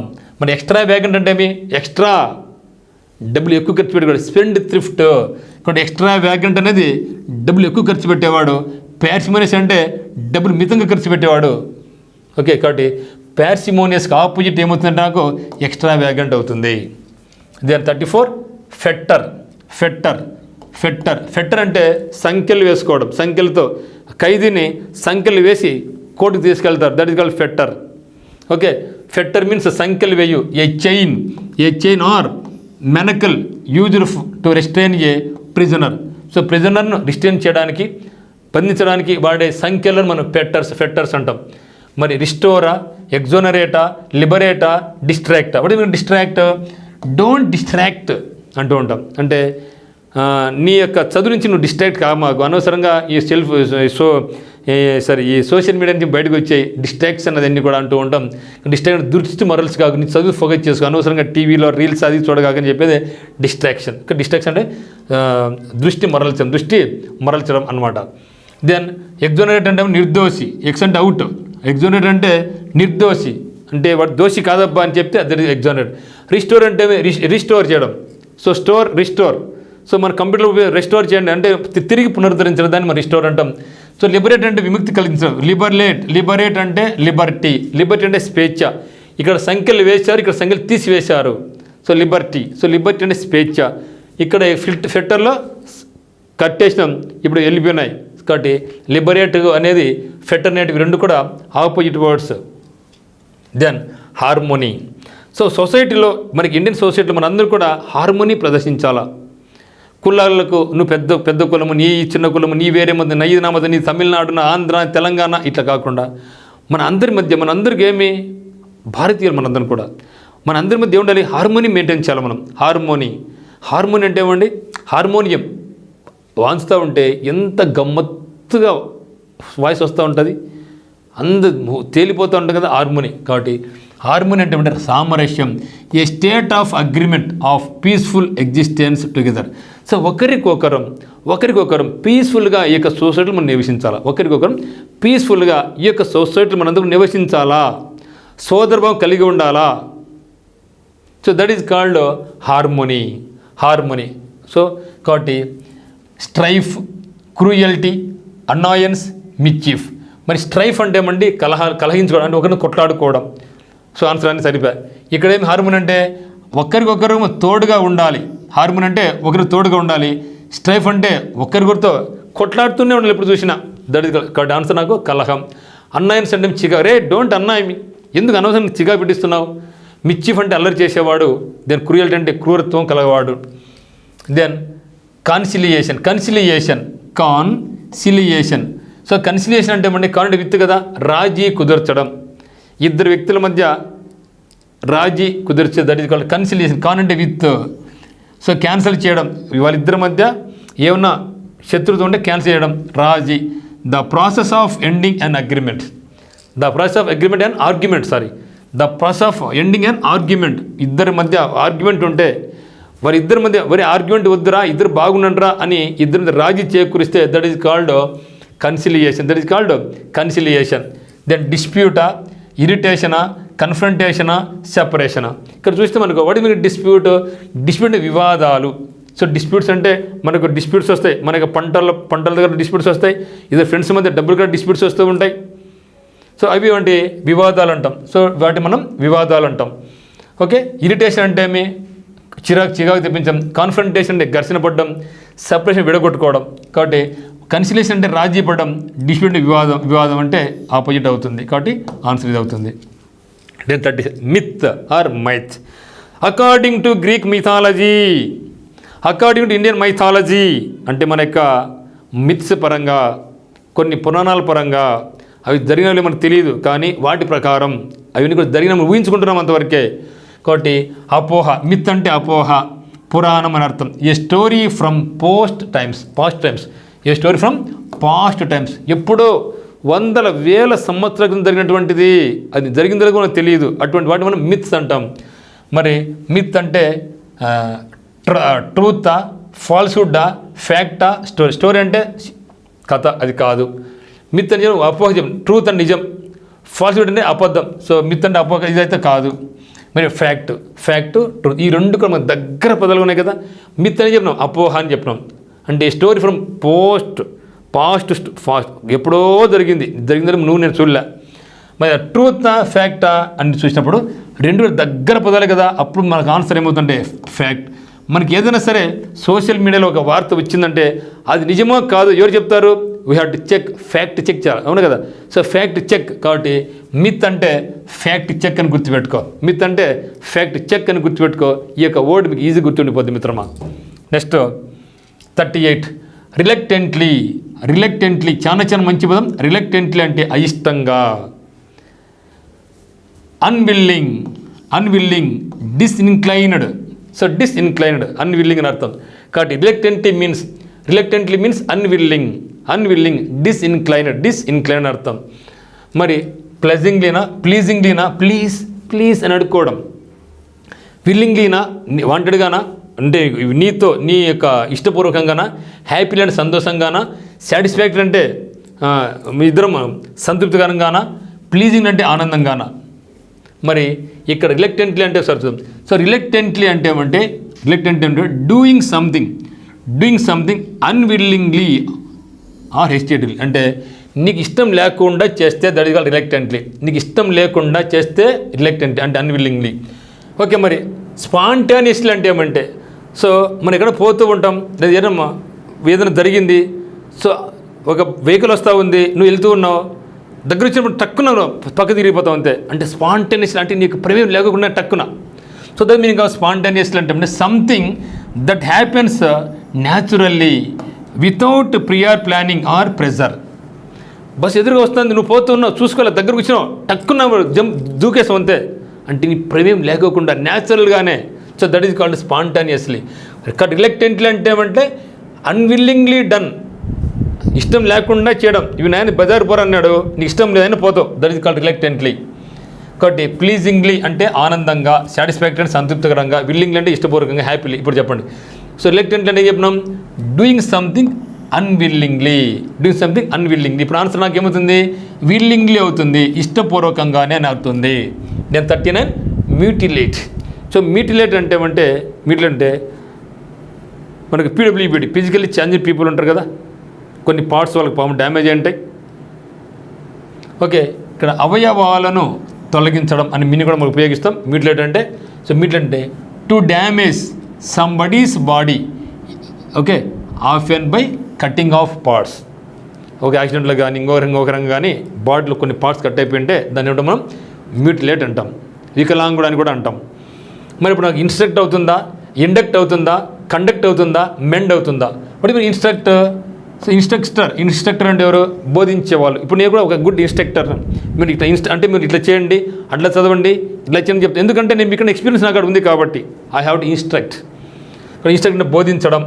ఇండక్ట్ అంటే ప్రేరేపించడం, ఇండక్షన్ స్టవ్ అని కూడా అంటాం. ఇండక్షన్ స్టవ్ ఏం చేయాలి, అగ్గి పెడతాను, ప్రేరేపిస్తుండాలా, ఇండక్ట్. దెన్ కండక్ట్ అంటే ప్రవర్తన. So study and conduct certificate అంటూ ఉంటారు. మీరు 10th క్లాస్లో కానీ ఇంటర్మీడియట్లో కానీ స్టడీతో పాటుగా మనకి ఏమిస్తారు, కాండక్ట్ సర్టిఫికేట్. అప్పుడు ఏం చెప్తారు, కాండక్ట్ సర్టిఫికేట్లో సాటిస్ఫాక్టరీ, గుడ్, వెరీ గుడ్ పూరిస్తూ ఉంటారు. So that is called conduct అని. మీకు ప్రవర్తన ఈ విధంగా ఉంది. మెన్ అంటే సరిదిద్దడం. సో మెన్ అంటే సరిదిద్దడం. సో ఆన్సర్ ఇక్కడ మిడ్లెట్ అంటే ఏమండి, తొలగించడం. సో మెన్ అంటే దాన్ని సరిదిద్దడం. Then 40 lament. సో లామెంట్ అంటే ఏడవడం, విలపించడం, grief, to feel or show or express grief, sorrow or regret. So that is meaning of lament. మరి రీజాయిసా, కంప్లైనా, రిజువనేటా, క్రయ్యా.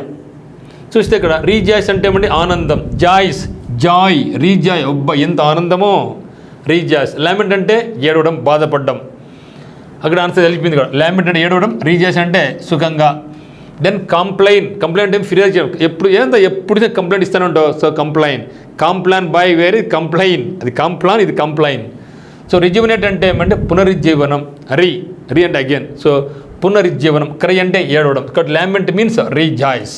దెన్ 41 దెన్ పెరోచియల్ అంటే ఏమంటే పెరాచియల్. ఓకే, సో పెరోచియల్ అంటే ఏమంటే only concerned with small issues that happen in your local area. అంటే మీ లోకల్లో జరిగే చిన్న విషయాలు మనం ఏమంటాం, పెరోచియల్ అంటాం. చిన్న, ఇరుకైన, ట్రివియల్ మ్యాటర్ అంటే మీ నథింగ్, దానికి ఇంపార్టెన్స్ ఇవ్వాల్సిన అవసరం లేదని చెప్పేది trivial matters. So don't give that much priority for trivial matters. Okay, మరి న్యారోనా, గ్లోబలా, ఇంటర్నేషనలా, వరల్డ్ వైడా? సో న్యారో అంటే అయ్యే ప్రసక్తి. ఎందుకంటే న్యారోకి పెరోచియల్ అనేది ఏమవుతుందంటే సేమ్ సినోనిమ్ అవుతుంది. ఇప్పుడు గ్లోబల్ అంటే ఏమి, విశ్వవ్యాప్తంగా, ఇంటర్నేషనల్ అంటే అంతర్జాతీయంగా, వరల్డ్ అంటే ప్రపంచవ్యాప్తంగా. అబ్బా, ఈ మూడు కూడా ఇంటర్నేషనల్ అనే కరెక్టే, వరల్డ్ వైడ్ అనే కరెక్టే, గ్లోబల్ అనే కరెక్టే. ఇట్లా చేసి ఎట్లా అండి, దీనికి అడగాల్సిన విధానం ఏంటంటే what is the synonym of parochial అంటే అప్పుడు న్యారో చెప్తా. కానీ ఇక్కడేమో what is the antonym of అని చెప్పేసి ఇంటర్నేషనల్ అనే సమాన పదమే, వరల్డ్ వైడ్ అయినా సమానమైన పదమే, గ్లోబల్ కూడా సమానమైన పదమే. ఇప్పుడు ఏం చేయలేం. సో అంటే అప్పుడు చూడాల్సి వచ్చినప్పుడు ఇంటర్నేషనల్ పక్కన పెట్టుకోవచ్చు, కొంచెం పక్కన పెట్టేసి దాన్ని. ఇప్పుడు గ్లోబల్, వరల్డ్ వైడ్. ఇక్కడ నాకు ఇప్పుడు సూటబుల్ అవుతుంది, గ్లోబల్ అవుతుంది. కానీ మిత్రం గమనించండి, పెరోచియల్ అంటే నారో, ట్రివియల్. కానీ ఇక్కడ గ్లోబల్ అన్నా, ఇంటర్నేషనల్ అన్నా, వరల్డ్ వైడ్ అన్నా it give same in meaning. What is the synonyms of parochial అంటే గ్లోబల్ అవుతుంది, ఇంటర్నేషనల్ అవుతుంది, వరల్డ్ వైడ్ అవుతుంది. ఎగ్జామినేషన్ ఇటువంటి కొన్ని అవాయిడ్ చేసే అవకాశం అయితే ఉంది. ఒకవేళ అటు వచ్చింది అనుకోండి, go for global is the right answer. 42 fallible. Ultimate వచ్చింది. ఫాలిబుల్ అంటే ఫాల్, తప్పు, false, able to likely to make mistakes. మరి unerring, reliable, trustful, falsehood. Trust అంటే నమ్మకం, నమ్మదగిన. రియలబుల్ అని కూడా నమ్మచ్చు కదా. ఇటు రియలబుల్ రెండు కూడా ఏంటివి, రెండు కూడా సినానిమ్స్. రెండు కూడా. ఫాల్స్ అంటే తప్పు, దీనికి ఆపోజిట్ అవుతుంది అన్ఇయరింగ్ అంటే. సో ఇక్కడ ఫాల్సిబుల్ అంటే అబద్ధం, ఇది కూడా అవుతుంది. కానీ సూటబుల్ కూడా మనకి అంటే అన్ఇయరింగ్. సో ఎర్ర అంటే ఏమండి, ఎర్ర అంటే తప్పు, అంటే నెగిటివ్, అంటే ఎప్పుడు కూడా తప్పు ఇచ్చే విధంగా. సో ఫాలిబుల్, ఫాల్స్, అన్ని తప్పులు చేస్తాం. అన్ఇయరింగ్ అంటే ఎర్రర్ అంటే తప్పు, అంటే నెగిటివ్, అంటే తప్పు చేయని విధంగా అంటే అన్ఇయరింగ్. కాబట్టి ఫాలిబుల్కి ఏమవుతుంది నాకంటే ఫాల్ఫుల్గా ఎంత మనకు అన్ఇయరింగ్ అవుతుంది. అన్ఇయరింగ్ అంటే అన్ఇయరింగ్ అంటే తప్పు చేయని. Always right is called unerring. Always right is called unerring. Then 43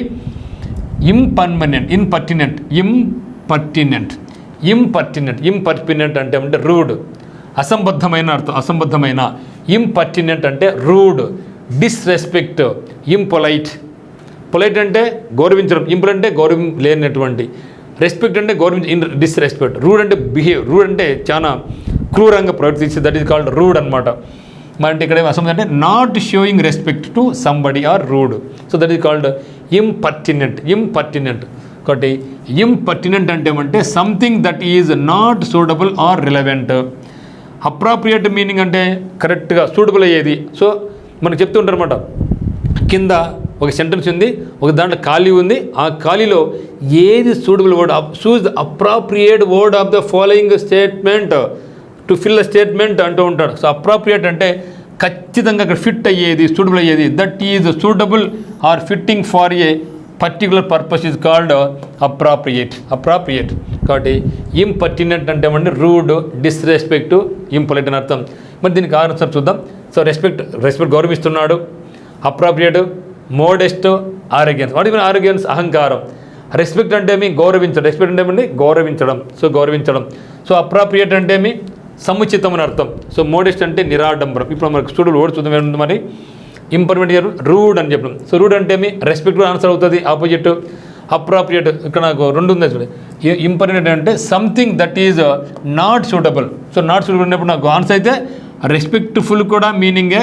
so అప్రాప్రియేట్గా అవుతుంది. కానీ ఇక్కడ సూటబుల్ కూడా నాకు అప్రాప్రియేట్గా తీసుకోవడం జరుగుతుంది. అంటే ఇవి రేర్గా వస్తాయి ఇటువంటివి. చాలా జాగ్రత్తగా మనం స్టెప్ వేసుకోవాలి ఉంటుంది. దెన్ 44 రఫ్ అంటే వాడు రఫ్ నేలరా అంటాడు. రఫ్ అంటే వాడు కఠినాత్ముడు రా అని అర్థం. రఫ్ పేపర్స్ తీసుకుంటాం. సో మంచి పేపర్ అయితే స్మూత్గా రాస్తారు. రఫ్ పేపర్ కఠినంగా ఉంటుంది, రాయాలంటే ఇబ్బందికరంగా ఉంటుంది. రఫ్ అంటే కఠినమైన అని అర్థం. రిఫైన్డా, స్మూతా, చామింగా, పొలైటా. సో రఫ్ అంటే కఠినంగా, రఫ్ అంటే ఏమంటే కఠినంగా అని అర్థం. అప్పుడు నాకు రిఫైన్డ్ అంటే శుద్ధి చేసింది, స్మూత్గా. కాబట్టి స్మూత్. రఫర్స్ అంటే స్మూత్ అంటాం. Then ratification. So very excellent word, ratification. So ratification అంటే approval. Return approval is called ratification. రిటర్న్గా అప్రూవ్ చేసే దానికి ratification, ధృవీకరించడం.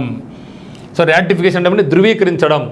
Approving something is called ratification. అంటే రిటర్న్లో ఓకే చెప్పండి, రిటర్న్ పరంగా ఒప్పుకుంటే దట్ ఈజ్ కాల్డ్. ఇప్పుడు మనం చేస్తాం మిత్రమా, ఒకరి దగ్గర డబ్బులు తీసుకుంటాం, మాట ఎప్పుడు పనికిరాదు. గుర్తుపెట్టుకుని ఎప్పుడైనా సరే మీ ఫ్రెండ్స్ కావచ్చు, బంధువులకు కావచ్చు, క్లోజ్ కావచ్చు, డబ్బు తీసుకున్నప్పుడు ఖచ్చితంగా తప్పైనా పర్వాలా, వాడు ఎవరికైనా పర్వాలా, రిటర్న్గా మనం అప్రూవల్ తీసుకోవాల్సిందే. That is called ratification. So disapproval, agreeable, disturbing, denial అంటే కాదను. సో డినైల్ అంటే తిరస్కరించడం, డిస్టర్బ్ అంటే క్లౌరీ పెట్టడం, డిస్అగ్రియబుల్ అంటే అంగీకరించని. మరి ఏం చెప్పినాం? What is ratification? Approval. Return approval is called ratification. కాబట్టి నా కాన్సెప్ట్ ఏమవుతుంది? ఇప్పుడు డిస్అప్రూవల్ అవుతుంది. Disapproval. Then 46 exodus. Excellent word మిత్రులు. Exodus and out. ఒక యుద్ధం జరిగినప్పుడు ఆ యొక్క బార్డర్లో ఉన్న వాళ్ళు ఒక గుంపులుగా ఆ ఊర్లు అన్నీ మొత్తం ఖాళీ చేసి బయటికి వెళ్ళిపోతారు, ఎక్కడన్నా సేఫ్ ఉన్న చోట. So that is the meaning of exodus. మరి ఆ యొక్క గుంపులు మన దేశం నుంచి బయట దేశం పోతే ఎక్సోడస్. మరి అప్పుడు వాళ్ళకి ఏమవుతారు? వాళ్ళు ఆ దేశంలో అందరూ ఒకేసారి వెళ్ళిపోయారు కదా, అప్పుడు ఏమవుతారు? ఇన్ఫ్లక్స్. అందరూ ఒకేసారి వచ్చినారు. ఒకేసారి పోతే ఎక్సోడస్, ఒకేసారి వస్తే influx. So that is the opposite. కానీ ఎక్సోడస్ అంటే గుంపులు ఒకేసారి వెళితే, వలస పోతే అది ఎక్సోడస్. వలసగా వస్తే దట్ ఈస్ కాల్డ్ ఇన్ అని గుర్తుపెట్టు. Influx. Return, home coming, restoration కాదు. సో మనకు ఎక్సోడస్కి ఆపోజిట్ ఏమవుతుందంటే ఇన్ఫ్లక్స్. అది ఎక్సలెంట్ వర్డ్ మిత్రులు, ఎక్సలెంట్. ఎక్స్ అంటే అవుట్, ఇన్ అంటే ఇన్ కమింగ్ అని అర్థం. అట్లా గుర్తుపెట్టుకొని మర్చిపోలేరు. దెన్ ఇంక్విజిటివ్ అంటే ఎంక్వైరీ గుర్తుపెట్టుకోవాలి. ఎంక్వైరీ చేస్తూ ఉంటే ఒక వ్యక్తి ఏం పేరు, ఎక్కడి నుంచి వచ్చినావు, ఎందుకు వచ్చినావు, మీ నాయన ఏం చేస్తాడు, మేము ఏం చేస్తుంది, ఎన్ని అడుగుతాను, ఎట్లా అడుగుతాం? ఆతృతగా అడుగుతాం. That is called inquisitive. Enquiry చేస్తున్నాం ఆతృతగా, ఏ ఊరు అబ్బాయి అనేది, ఎందుకు వచ్చావు, నీ ఏం చేస్తున్నావు, మీ నాయన ఏం చేస్తాడు, ఎన్ని అడుగుతున్నాం. జిజ్ఞాస, too interested in finding out about what other people are doing. వాళ్ళు ఏం చేస్తున్నారు, ఏమో జాబ్ చేస్తుండవా, ఎంత వచ్చాది, నువ్వు ఎన్ని అడుగుతాం. దట్ ఈస్ కాల్డ్ ఇన్క్విజిటివ్లో. ఏం గుర్తుపెట్టుకోవాలి మీరు, ఎంక్వైరీ గుర్తుపెట్టుకో, అన్నీ అడుగుతాం. ఎందుకంటే ఆతృతగా వాళ్ళు ఏం చేస్తున్నారు ఏమనేసి. సో జిజ్ఞాస, టూ ఇంట్రెస్టెడ్, చాలా ఇంట్రెస్ట్గా ఉంది. ఎందుకో in finding out about what other people are doing, వాళ్ళు ఏం చేస్తున్నారని ఆతృతను మనం ఏమంటామంటే ఇంక్విజిటివ్ అంటాం. మరి ఎంక్వైరీ ఉంది, మనకు ఇంక్వైరీ ఉంది, రెండు కూడా సేమే. అయితే ఈ రెండు కూడా సినానిమ్ వర్డ్సే. But as far as USA as concern they are using enquiry. మన ఎంక్వైరీ అంటే రెండు కూడా ఎంక్వైరీ. మన ఇండియాలో అయితే ఇది వాడతాం. ఓకేనా. మరి దీనికి ఇన్సిన్సియరా, ఇండిఫరెంటా, ఇన్సల్టింగా, ఇన్సెన్సిటివా. మరి వాడి మనకి సిన్సియర్, నిజాయితీగా ఉన్నారా వాడు, సిన్సియర్ పర్సన్ రా అంటే నిజాయితీగా. ఇన్సెన్సియర్ అంటే నిజాయితీ లేని దాన్ని అంటాం. సెన్సిటివ్ అంటే ఏమి, వాడు చాలా సెన్సిటివ్ రా, ఊరుకుని బాధపడతారా. ఇన్సెన్సిటివ్ అంటే డోంట్ కేర్, సున్నితంగా లేడు. డిఫరెంట్ అంటే వేరేగా, తేడాగా. ఇండిఫరెంట్ అంటే ఉదాసీనత, ప్రాముఖ్యం లేదు. ఇన్సల్టింగ్ అంటే ఒక వ్యక్తిని బాధ పెట్టడం. మరి ఇక్కడ మనకు ఆన్సర్ ఏమవుతుంది, ఇన్క్విజిటివ్ అంటే జిజ్ఞాసగా అడగడం. ఓకే, బాగా వాస్తవికంగా అడగడం. మరి దీనికి మనకి ఏమవుతుందంటే ఇండిఫరెంట్ అవుతుంది. ఇండిఫరెంట్ అంటే ఏమంటే ఉదాసీనంగా, ఏం వచ్చే నాకేం పోతే నాకేం లేరా వాడు. కొందరేమో కొత్తవాడు వస్తే బాగా ఏం రా, ఏ ఊరు రా, నేనేం చేస్తాడు, ఎక్కడ చూసినా ఉంటారు. కొందరు పోతే అంతా నాకేం లేదని పోతా అంటారు. సో అది ఇండిఫరెంట్ అనమాట. 48 క్యాండిడ్ పర్సనాలిటీ. ఎక్సలెంట్ వర్డ్ మిత్రమా. అన్నీ కూడా ప్రతి పదం దేనికది సూపర్బ్. క్యాండిడ్ పర్సనాలిటీ అంటే వాడిని బాగా మనం నమ్మచ్చు. ఓపెన్ మైండ్, దాపరికం లేనటువంటి వాడిని క్యాండిడ్. క్యాండిల్ ఏమి దాచుకోదు, వెలుగునిస్తుంది అందరికి కూడా. ఓకే, క్యాండిల్ ఏమి దాచుకోదు, అందరికీ ఓపెన్గా దాపరికం లేకుండా వెలుగునిస్తేదే క్యాండిడ్. అందరికీ దాపరికం లేకోకుండా saying exactly what you think or openly. ఇప్పుడు చెప్పండి, out spoken, frank, devious, disguised. So out spoken అంటే బయటకు చెప్పడం, దీనికి సినానిమ్ అవుతుంది. ఫ్రాంక్ సినానిమ్ అవుతుంది. డివియస్ అంటే వక్రబుద్ధి, పెడదారి కాదు. సో డిస్గైజ్ అంటే ఏమండి, మాయ, ప్రపంచం. రాజులు రాత్రులందు ఊర్లోకి పోయి ఇళ్ళ పోయి మారువేషంలో ఈ పలానా రాజ్యం ఏ విధంగా ఉంది అని ఎంక్వైరీ చేసుకుంటారు. మారువేషం, దట్ ఈస్ కాల్డ్ డిస్గైజ్ అంటే మారువేషం, దట్ ఈస్ కాల్డ్ కమఫ్లాగ్. సో కాబట్టి ఇప్పుడు ఒక క్యాండిడేట్ అంటే ఓపెన్గా ఫ్రీగా ఇట్లా ఓపెన్గా రావడం, డిజైన్ మారువేషంలో రావడం. కాబట్టి నాకు క్యాండిడేట్కి ఆపోజిట్ ఏమవుతుందంటే నాకు డిస్గైజ్డ్ అవుతుంది. Okay, then 49 Nadir. సో నదిలో నది ఉంది, నది చాలా లోతుగా ఉంటుంది. ఎత్తుగా ఉంటే పీక్, శిఖరం, జెనిత్. కాబట్టి మోడర్నిటీనా, లిబర్టీ అంటే స్వేచ్ఛ, జెనిత్ అంటే ఎత్తైన శిఖరం, పీక్ అని అర్థం. ఎత్తుగా ఉంటే జెనిత్, పీక్, మౌంటైన్. లోతుగా ఉంటే నది, లోతుగా ఉంది కాబట్టి నదిర్. కాబట్టి నాకు నదిర్కి ఆపోజిట్ ఏమవుతుందంటే నాకు జెనిత్ అవుతుంది. చాలా ఇంపార్టెంట్ వర్డ్ మిత్రమా. Then last one culpable. Culprit ఉన్నాడు. కల్ప్రిట్ అంటే నేరం చేసినవాడు. కల్ప్రిట్ అంటే అపరాధి, నేరం చేసినవాడిని కల్ప్రిట్ అంటాం. కల్పబుల్ అంటే దోషి, నేరం చేయదగినటువంటి అర్థం. కల్పబుల్ అంటే ఏమండి, దోషి, నేరం చేయదగిన అర్థం. కాబట్టి ఇక్కడ మనకు ఆన్సర్ ఏమో ఒకసారి చూద్దాం. సో కల్ప్రిట్ అంటే ఏమంటే ఇక్కడ ఇన్నోసెంట్ అంటే ఏమి, దీనికి ఆపోజిట్ అవుతుంది. బ్లేమ్లెస్, గిల్ట్లెస్. కల్ప్రిట్ అంటే అపరాధి. వీళ్ళందరూ ఇన్నోసెంట్, అపరాధం, తప్పు చేయాలా, బ్లేమ్ లేదు, గిల్ట్ లేదు, అన్నీ కూడా వీటికన్నీ ఇవి ఆపోజిట్ అవుతాయి. మరి డిఫెండబుల్, కేర్లెస్, బ్లేమ్లెస్, ఇర్రెస్పాన్సిబుల్. మరి కల్పబుల్ అంటే ఏం చెప్పినాం, నేరం చేయనటువంటి. సో బ్లేమ్లెస్ ఇది నాకు ఏమిటంటే దీనికి మనకు ఆపోజిట్ అవుతుంది. ఇర్రెస్పాన్సిబుల్ అంటే బాధ్యత లేనటువంటి, కేర్లెస్ అంటే నిర్లక్ష్యం. సో దర్శాల మిత్రమా, మరి ఇవన్నీ కూడా చాలా ఇంట్రెస్టింగ్గా ఉన్నటువంటి వర్డ్స్. ఇదే విధంగా మీరు నెక్స్ట్ ఫర్దర్గా వచ్చే ఆంటానిమ్స్ని మీరు చేసినట్టయితే ప్రతి పదానికి కూడా మీరు ఈజీగా మీనింగ్ కనుక్కోగలిగితే, ఒక్కసారి కష్టపడి ఒక్కసారి రివిజన్ చేయగలిగితే ఎప్పుడు వచ్చినా కూడా ఇక ఆంటానిమ్స్ కానీ సినోనిమ్స్ కానీ మనం ఈజీ గుర్తుపెట్టుకోవచ్చు. ఒకటి గుర్తుపెట్టుకొని మీరు సైమల్టేనియస్గా మీరు ఏం చేయాలంటే ఈ యొక్క వర్డ్స్ను చదివినప్పుడే సినానిమ్తో లింకప్ చేసుకోండి, ఆంటానిమ్స్ లింకప్ చేసుకోండి, మరి స్పెల్లింగ్తో కూడా లింకప్ చేసుకోండి, మరి తెలుగులో కూడా మీనింగ్ తెలుసుకుంటే ఎప్పటికీ మీరు మర్చిపోలేరు. కానీ ఒక్కసారి చదివేసి మళ్ళీ మర్చిపోతాం. కాబట్టి వీటి మళ్ళీ మీరు ఏం చేయాలా, ఒక 3-4 అవర్స్ గ్యాప్ ఇచ్చి ఫాస్ట్గా మళ్ళీ ఒకసారి రివిజన్ చేసుకుంటూ పోతే ఎప్పటికీ మర్చిపోలేరు మిత్రమా. So thank you for choosing Uttam's academy online classes. So ఖచ్చితంగా మీరందరికీ కూడా మేము న్యాయం చేయాలని ప్రయత్నిస్తూ ఉన్నాం, ఖచ్చితంగా చేస్తున్నాం కూడా. మీరు కూడా ఎక్కడ చిన్న మిస్టేక్స్ ఉంటే దాన్ని అన్యతగా భావించుకోకుండా మా దృష్టికి తెచ్చినట్లయితే ఖచ్చితంగా వాటిని నెక్స్ట్ మళ్ళీ మేము రిప్లై చేసుకోవడం జరుగుతుంది. మీకు ఏ లెవెల్ అవసరమో ఆ విధంగా చేస్తున్నాం. ఎందుకంటే ఒక వీడియో ఒక 50 words మీకు రావాలంటే దాదాపుగా మేము మినిమం 5 to 6 hours మీ శ్రమ తీసుకోవాల్సి ఉంటుంది మిత్రమా. Yes, it's real. 6 hours మీకు 1 hour అయితే మాకు 6 hours, మీకు 2 hours మాకు 8 hours అవుతుందన్నమాట. సో అంత శ్రమ దీన్ని దాగి ఉంది. మీకోసం ఇవన్నీ కూడా చేస్తుంది ఉత్తమ్స్ అకాడమీ. కాబట్టి మీరు కూడా మమ్మల్ని ట్రస్ట్ చేయండి. సో 10 మంది తెలియపరచండి. మీరు మంచిగా ఈ యొక్క వొకాబులరీ నుంచి, ఈ యొక్క ఇంగ్లీష్ నుంచి మీరు కూడా మంచిగా నేర్చుకోండి. సో అమిలియేట్ యువర్ వొకాబులరీ ఇంప్రూవ్ చేసుకోండి. 10 మంది తెలియజేయండి. చదువుని ఎప్పుడైనా సరే మీరు 10 మందికి షేర్ చేయండి. ఎప్పుడైనా సరే ఇంట్లో అమ్మకి కావచ్చు, నాన్నకి కావచ్చు, బ్రదర్ కావచ్చు, సిస్టర్ కావచ్చు, ఫ్రెండ్స్కి కావచ్చు, షేర్ చేస్తే మీరు బాగుంటారు, మీ పక్క వాళ్ళు బాగుంటారు. తద్వారా మన భారతదేశం అంతా బాగుపడుతుంది అనమాట. So that's all. మన యొక్క ఉత్తమ్స్ అకాడమీ నందు మీకు బ్యాంక్స్ కానీ, ఎస్ఎస్సి కానీ, రైల్వేస్ కానీ, మరియు అన్ని రకాల పోటీ పరీక్షలకు హైకోర్టు జాబ్స్ కావచ్చు, ఫారెస్ట్ జాబ్స్ కావచ్చు, ఎటువంటి జాబ్ కానిస్టేబుల్స్ కావచ్చు, ఎస్ఐ కావచ్చు, అన్నింటి కూడా మన దగ్గర ఆఫ్లైన్ కోచింగ్ మరి ఆన్లైన్ కోచింగ్ ఉందన్నమాట. మీకు ఆన్లైన్ వద్దనుకుంటే, సో ఆన్లైన్లో మాకు కష్టంగా ఉంది, ఇంకా ఎఫిషియెంట్ కావాలి అనుకుంటే టర్నింగ్ పాయింట్ ఆఫ్లైన్ కోచింగ్ రావచ్చు. మీరు రాలేకపోయినా మీ యొక్క ఫ్రెండ్స్ ఎవరైనా కూడా రెఫర్ చేయండి. ఖచ్చితంగా వాళ్ళందరూ కూడా మేము న్యాయం చేస్తాం. Thank you.